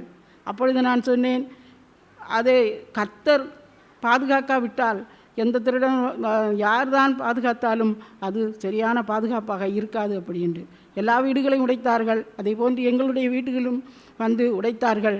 இருந்தாலும் என்னுடைய உள்ளத்தில் எந்த சஞ்சலமோ எந்த வருத்தமோ எதுவும் வரவில்லை. அங்கு சென்று பார்த்தால் எதையுமே, அந்த உடைத்த ஒரு கதவு மட்டும்தான் ஒரு 600 ரூபாய் செலவாயிடுச்சு. வேற அவன் எதுவுமே தொடவில்லை. எல்லாவற்றையும் திறந்து பார்த்துருக்கிறான், அப்படியே மூடி விட்டு சென்று விட்டான். அதே நேரத்தில் இதே போன்ற இன்னொரு வீட்டில் சென்றபோது அவர்கள் மிகவும் பாதுகாப்பாக ஒரு கதவுக்கு 5-6 பூட்டு, இடையில் அந்த தடியை என்னமோ மாட்டி அப்படியெல்லாம் வைத்திருந்தார்கள். ஆனால் 1 லட்சம் ரூபாய் ஆகிவிட்டது என்றார்கள். வேறு எதுவும் கிடைக்காவிட்டாலும் இப்படிப்பட்ட சேதங்களை உருவாக்கி இருக்கிறார்கள். ஆனால் என்னுடைய உள்ளத்தில் எப்பொழுதுமே கர்த்தர் இருக்கிறார். நாய் இருந்தா என்ன, போலீஸ் இருந்தா என்ன, யார் இருந்தா என்ன, கர்த்தர் பாதுகாத்தால் எல்லாவற்றுக்கும் மேலாக கர்த்தர் இருக்கின்றார் என்ற உணர்வு எப்பொழுதுமே இருந்து கொண்டே இருக்கின்றது.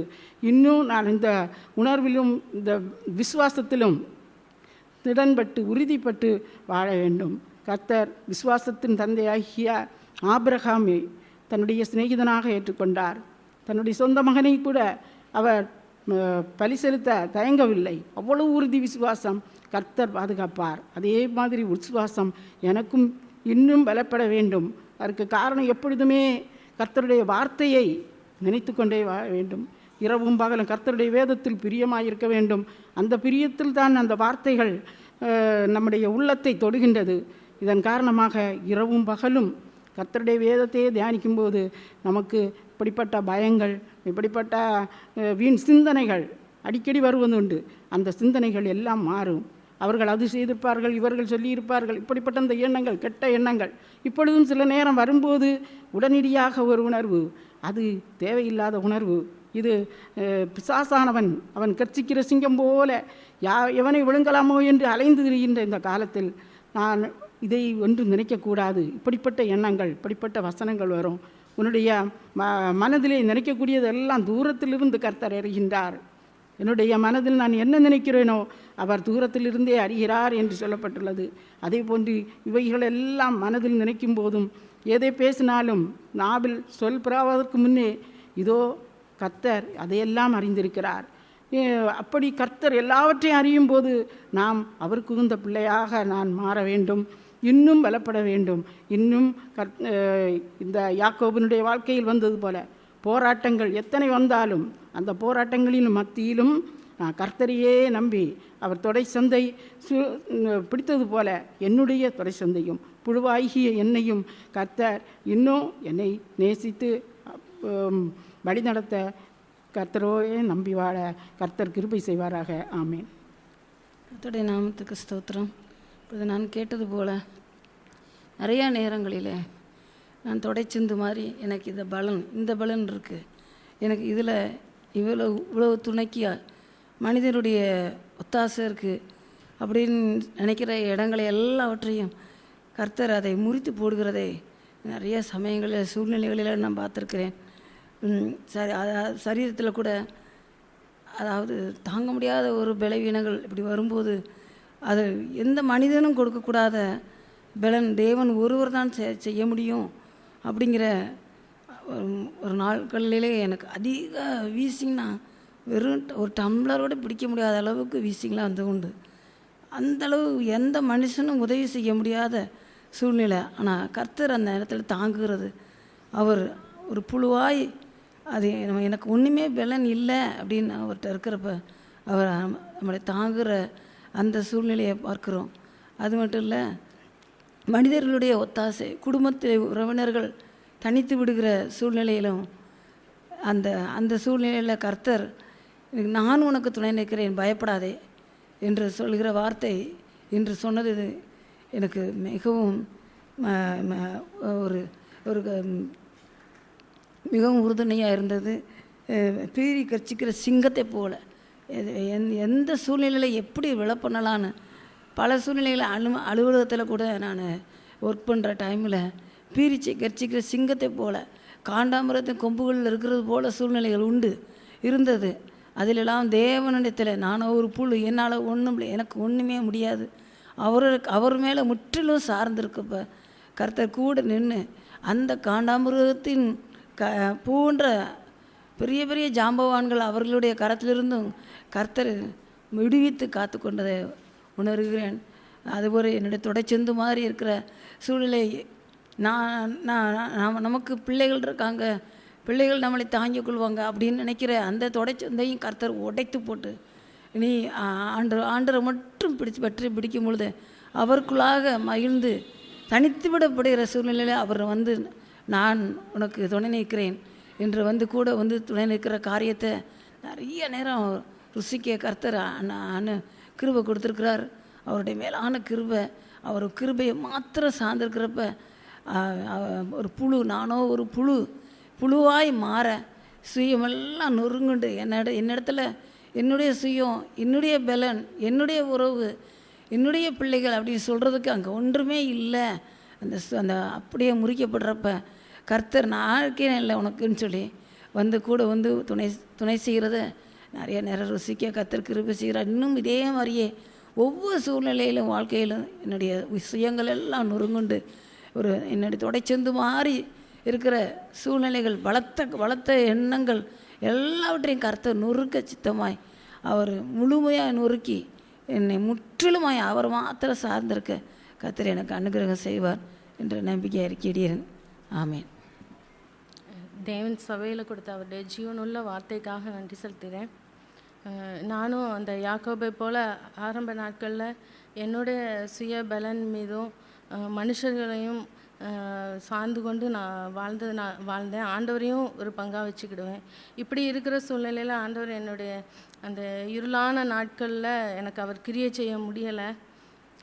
ஒரு நாள் ஆண்டவர் எல்லா மனுஷர்களையும் என்னை ஒதுக்கி யாரும் எனக்கு உதவி செய்ய முடியாத நிலைமைக்கு வரும்படி செய்தபோது தான், நான் தனித்து விடப்பட்டவளை போல் இருக்கும்போது தான் நான் ஆண்டவர்கிட்ட அப்படியே முற்றிலுமாய் நான் சரணடைஞ்சு, நான் யாரையும் நம்ப மாட்டேன் ஆண்டவரே, நான் தப்பு தான், மற்ற மனுஷரை நான் மேலே நம்பிக்கை வச்சது தப்பு தான், அப்படின்னு சொல்லி நான் என்னை அறிக்கை செய்து ஆண்டவர்கிட்ட நான் ஒப்பு கொடுத்து அவரையே நான் நம்பி இருக்கிறப்ப தான் ஆண்டவர் எனக்குள்ள பெரிதான கிரியையை செய்ய முடிஞ்சிச்சு. எவ்வளோ பெரிய இருளான சூழ்நிலைகள், இந்த சுச்சுவேஷன்லாம் எப்படி கடந்து வந்தேன்னு இப்போல்லாம் நினச்சி பார்த்தா ஆச்சரியமாக இருக்கும். அதுக்கெல்லாம் காரணம் அவர் எனக்கு துணையாய் யாக்கோபுக்கு இருந்தது போல் எனக்கு துணை நின்றது தான். அதனால தான் நான் இன்றைக்கும் கூட சந்தோஷமாக நான் நிற்க முடியுது. என்னுடைய பலனால் ஒன்றுமே செய்ய முடியாது. ஆனால் அந்த ஆரம்ப நாட்களில் நான் என்னுடைய சுய பலத்தில் தான் எதுவுமே சாதிச்சிடலாம், என்னுடைய ஞானத்தின்படி நம்ம செய்யலாம் அப்படின்ட்டு நான் இருக்கும்போது அப்போ தான் ஆண்டவர் எனக்கு உணர்த்தினார். அவர் மயிர் கத்திருக்கிறவருக்கு முன்பாக அடிக்கப்படுகிற சத்தமிடாது இருக்கிற அடிக்கப்படுகிற ஆட்டை போல கொண்டு போகப்பட்டார் அப்படின்னு சொல்லி. நான் அப்படி இல்லையே, அந்த மாதிரி அப்படி அமைதியாக நான் இல்லையே, அவருடைய நேச்சர் என்கிட்ட இல்லையேன்னு தான் அதுக்கப்புறம் அவர் என்கிட்ட பேசினார். அப்புறம் தான் நான் அந்த உணர்வே நான் மனம் திரும்பினேன். இனிமேல் நான் என்னுடைய பலத்தில் நிற்கக்கூடாது. நான் பேசுகிறதுல ஒரு மாற்றமும் நடக்காது, அது தலைகீழாக தான் மாறும். ஆனால் என் தேவனை சார்ந்து வாழும்போது அவருடைய சித்தம்படி நான் நடக்கும்போது, நான் அமைதலாக இருக்கும்போது தான் அவர் கிரியை செய்ய முடிஞ்சிச்சு. அதற்காக அவருக்கு நன்றி செலுத்துகிறேன். என்னுடைய ஒவ்வொரு இருளான சூழ்நிலையும் அவரையே சார்ந்து கொள்ளும்படி செய்ததற்காக நன்றி செலுத்துகிறேன். அவர் என்னை நேசித்தபடியினால தான் அவர் என்னை இழுத்து கொண்டார். அநேக சிச்சுவேஷன் மூலமாக நான் அவரை நெருங்கி சேர முடிஞ்சிச்சு. அப்போ தான் நான் என்னுடைய பலத்தில் என் வாழ்க்கை எப்படி நடக்குமோ அப்படின்லாம் நான் நினச்சி வேதனைப்பட்டு இருக்கும்போது அவர் சொன்னார், உன்னுடைய சுய புத்தியின் மேலே நீ சாயாத அப்படின்னாரு. இப்படி தான் அந்த வார்த்தை என்னை அவ்வளோ ஆறுதல் படுத்தியது, எனக்குள்ள ஒரு சமாதானத்தை கொடுத்தது. இனிமேல் ஆண்டவர் பார்த்துக்கிடுவார், இந்த சிச்சுவேஷன்லேயும் ஆண்டவர் இருக்கார். நான் ஏன் என்னுடைய பலத்தில் நானாக போட்டு குழம்பிட்டு மனநிலை பாதிக்கப்படுகிறத போல் நான் ஆகணும் அப்படின்ட்டு ஆண்டவர் எனக்குள்ளே இருக்கிறதுக்காக நன்றி சொல்லி அவருடைய சமாதானமும் அந்த ஒரு பாரமும் என் இருதயத்தை ஆட்கொள்ளாதபடிக்கு எல்லாவற்றையும் எடுத்து போட்டு அதை லகுவாக்கிட்டார். ஆனால் சுற்றி அதெல்லாம் இருக்க தான் இருந்துச்சு, எதுவுமே மாறல. ஆனால் என் இருதயத்தை அது பாதிக்கலை. ஏன்னா அவர் எனக்கு துணையாக இருந்து இமானுவேலராக எனக்குள்ளே இருந்ததுனால தான் நான் அதெல்லாம் கடந்து வர முடிஞ்சிச்சு. இப்போ வரைக்கும் அதுதான், என்ன வந்தாலும் சரி நமக்கு ஒரு ஆண்டவர் இருக்கார், அடைக்கலமாக இருக்கிறார். அவர்கிட்ட போனோன்னா கண்டிப்பாக விடுதலை உண்டு, நம்மளை தனியே விட மாட்டார் அப்படிங்கிற நம்பிக்கை எனக்கு அதிகமாக இருந்துச்சு. அவர் தான் என்னுடைய நாயகராக இருந்து நடத்தி வராரு. அந்த நாட்கள் அந்த ஏசாயா 54வது அதிகாரம் அந்த முழுவதும் எனக்கு ஆண்டவர் அந்த வார்த்தையை தந்து அந்த சிச்சுவேஷன்லாம் எனக்கு நடக்கிறப்போ முன்கூட்டியே நான் இப்படியெல்லாம் உன்னை பாதுகாப்பேன் அப்படின்னு சொன்னதுனால உனக்கு எதிராக எழும்பி எந்த இதுவுமே வாய்க்காதே போகும் இப்படியெல்லாம் எனக்கு சொல்லி எனக்கு ஒவ்வொன்றா நடத்தி வர்றப்போ இமைப்பொழுது தான் உன்னை கைவிட்டேன் இப்படியெல்லாம் சொல்லும்போது உருக்கமான இரக்கத்தினால் உன்னை அணைத்துக் கொள்வேன். அந்த வாக்குத்தத்தங்களை பிடித்து கொண்டு ஆண்டவர் நடந்து வருவதற்கும் அந்த சிச்சுவேஷனில் நான் தனித்து இருக்கும் போதெல்லாம் நீ இது உள்ளான மனுஷனில் பலப்படுற நேரம் அப்படிம்பாரு. இப்படியெல்லாம் அவர் என்னோடு பேசி நீ எதனால் விசேஷித்தவள், நான் உன் கூட இருக்கிறதுனால தான் தின்னு ஒவ்வொரு சிச்சுவேஷனில் என்கிட்ட பேசி பேசி தான் அவர் என்னை நிலை நிற்க வச்சு இப்போ அதெல்லாம் அதிசீக்கிரத்தில் நீங்கள் உபத்திரவம் போல் மாறிச்சு. ஆனால் இப்போவும் ஆண்டவரை என்னை கிட்டி சேரும்படியாய் சில சிச்சுவேஷன்லாம் நடத்துகிறப்பவும் ஆண்டவர்கிட்ட நீர் என் நங்குரமாக இருக்கிறதுனால நான் அசைக்கப்பட மாட்டேன், நீங்கள் என்னை கரம் பிடித்து என் தாயின் கருவில் உருவான நாள் முதல் இந்த நாள் வரைக்கும் வழி நடத்தி வந்திருக்கிறார். நானும் அது அந்த யாக்கோபு சிறு பூச்சி பலனற்று கிடக்கும்போது தான் அவர் என்னை தூக்கி எடுத்தார். அதுக்காக என் தேவனுக்கு நன்றி செலுத்துகிறேன். இந்த நாள் வரைக்கும் என்னை கைவிடலை. ஆனாலும் நான் இன்னமும் என்னுடைய சுயம் சில நேரங்களில் வரப்போ ஆண்டவரே இது உங்களுடைய நேச்சர்லேயே இதுலேருந்து எனக்கு விடுதலை தாங்கன்னு தான் நான் கேட்குறேன். முடிவு பரியந்த நிலை என்றால் தான் நான் ரட்சிக்கப்பட முடியும். அதுக்காக நான் அதிகமாக என்னை பயந்துருக்கிறேன். ஆண்டவர் அந்த முடிவு பரியந்தம் நிலைந்து ரட்சிக்கப்படவும் இன்னும் அவர் என்னிலும் நான் அவரிலும் அந்த ஐக்கியத்தில் இன்னும் நான் அதிகமாக வளரவும் இன்னும் அவர் அதிகமாக ருசிக்கவும் ஆண்டவர் என்னை நடத்தி வருகிற கிருபைக்காக நன்றி செலுத்துகிறேன். அவர் என்னை கைவிடாமல் இருக்கிறதுக்காக அவருக்கு நன்றி செலுத்துகிறேன். சபையிலையும் வைத்து என்னை அவ்வளவாய் போஷித்து ஏற்ற சமயத்தில் வார்த்தையை தந்து என்னையும் நிலைநிற்க செய்ததுக்காக அவருக்கு நன்றி செலுத்துகிறேன். புது புது கிருபையை தந்து அவர் என்னை ஆசீர்வதிக்கிறார். அவரே என்னை முடிவு பரியந்தம் நடத்தி செல்ல வல்லமையுள்ளவங்கிறத நான் ஒவ்வொரு சூழ்நிலையும் ருசிச்சிருக்கிறேன். இன்னும் தொடர்ந்து ஓடுவதற்கும் இன்னும் அவரை போல நான் மாறுவதற்கும் அனைவருக்கு நான் சாட்சியாய் வாழவும் என் தேவன் என்னை அவருடைய ஜீவனை நான் பெற்று இன்னும் அதிகமாய் அவருக்கு அநேகருக்கு நான் மாதிரியாக வாழவும் என்னுடைய வெளிச்சம் பிரகாசமாக இருக்கவும் தேவன் எனக்கு உதவி செய்வார் நம்பிக்கை இருக்கிறேன்.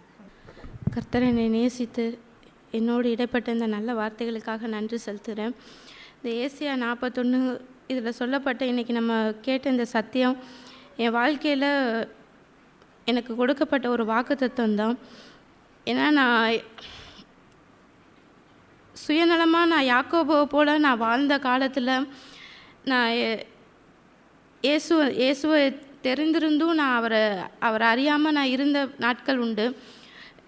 என்னுடைய பழைய வாழ்க்கையில் நான் ரட்சிக்கப்படுறதுக்கு முன்னாடி நான் சுயநலமாக இருக்கேன் அப்படிங்கிறதையே உணராமல் இருந்த இந்த யாக்கோவை போல் சகோதரன் எப்படி ஏமாற்றினானோ அதே போல் என் வாழ்க்கையிலையும் நான் என்னுடைய சகோதரன் சகோதரிகள் தாய் தகப்பன் எல்லாற்றையும் நான் ஏமாற்ற ஒரு பாவியாக நான் இருந்தப்போ எனக்கு அப்போ நான் இயேசு அறியலை, நான் இயேசுவை ஏற்றுக்கொள்ளலை, ரட்சிக்கப்படலை. ஆனால் இந்த யாக்கோபுவை போல் ஒரு நாள் நான் தனித்து விடப்பட்டேன். இயேசுவை ஏற்றுக்கொண்டு இயேசுவை அறிந்து நான் ஒரு கிறிஸ்தவலாக மாறினதுக்கப்புறம் என் வாழ்க்கையில் நான் யாக்கோபு போல் நான் தனித்து விடப்பட்டு நான் என்னுடைய வாழ்க்கையை நான் சிந்திச்சு பார்த்தேன். ஏன் எனக்கு இப்படி ஒரு வாழ்க்கை, ஏன் எனக்கு இப்படி ஒரு நிலைமையில் நான் இருக்கேன் அப்படின்னு நான் சிந்திச்சு பார்க்குறப்ப தான் கர்த்தர் எனக்கு இந்த வார்த்தையை 2 வார்த்தையை எனக்கு கொடுத்து என்னை தேற்றினார். இந்த ஏசியா 41:9-10 நான் பூமியின் கடையாந்திரங்களிலிருந்து உன்னை எடுத்து அதன் எல்லைகளிலிருந்து அழைத்து வந்து நீ என் தாசன், நான் உன்னை தெரிந்து கொண்டேன், நான் உன்னை வெறுத்து விடவில்லை என்று சொன்னேன். நீ பயப்படாதே, நான் உன்னுடனே இருக்கிறேன், திகையாதே, நான் உன் தேவன், நான் உன்னை பலப்படுத்தி உனக்கு சகாயம் பண்ணுவேன், என் நீதியின் வலக்கரத்தினால் உன்னை தாங்குவேன். இந்த வசனம் படித்த உடனே என்னுடைய உள்ளத்தில் அப்படி ஒரு சமாதானம், ஒரு நிம்மதி, ஒரு இளைப்பாறுதல் வந்துச்சு. ஏன்னா சில நேரங்களில் மாமிச அன்புக்காக நான் செஞ்ச தப்பு நிமித்தம் என்னுடைய உறவினர்கள், எனக்கு நெருக்கமான உறவுகள் என்னை வெறுக்கிறாங்க, நான் செஞ்ச தப்பு தான் அப்படிங்கிறத நான் உணர்ந்திருந்தாலும் அந்த நேரத்தில் நான் ஆண்டவர்கிட்ட ஜெபம் பண்ணும்போது இந்த வார்த்தையை கொடுத்து என் உள்ளத்தில் அவ்வளோ ஒரு சமாதானத்தையும் இளைப்பாறுதலையும் தந்ததுக்கப்புறம் எனக்குள்ளே இருந்த அந்த தனிமைங்கிற காரியம் என்னை விட்டு வெளியேறிச்சு.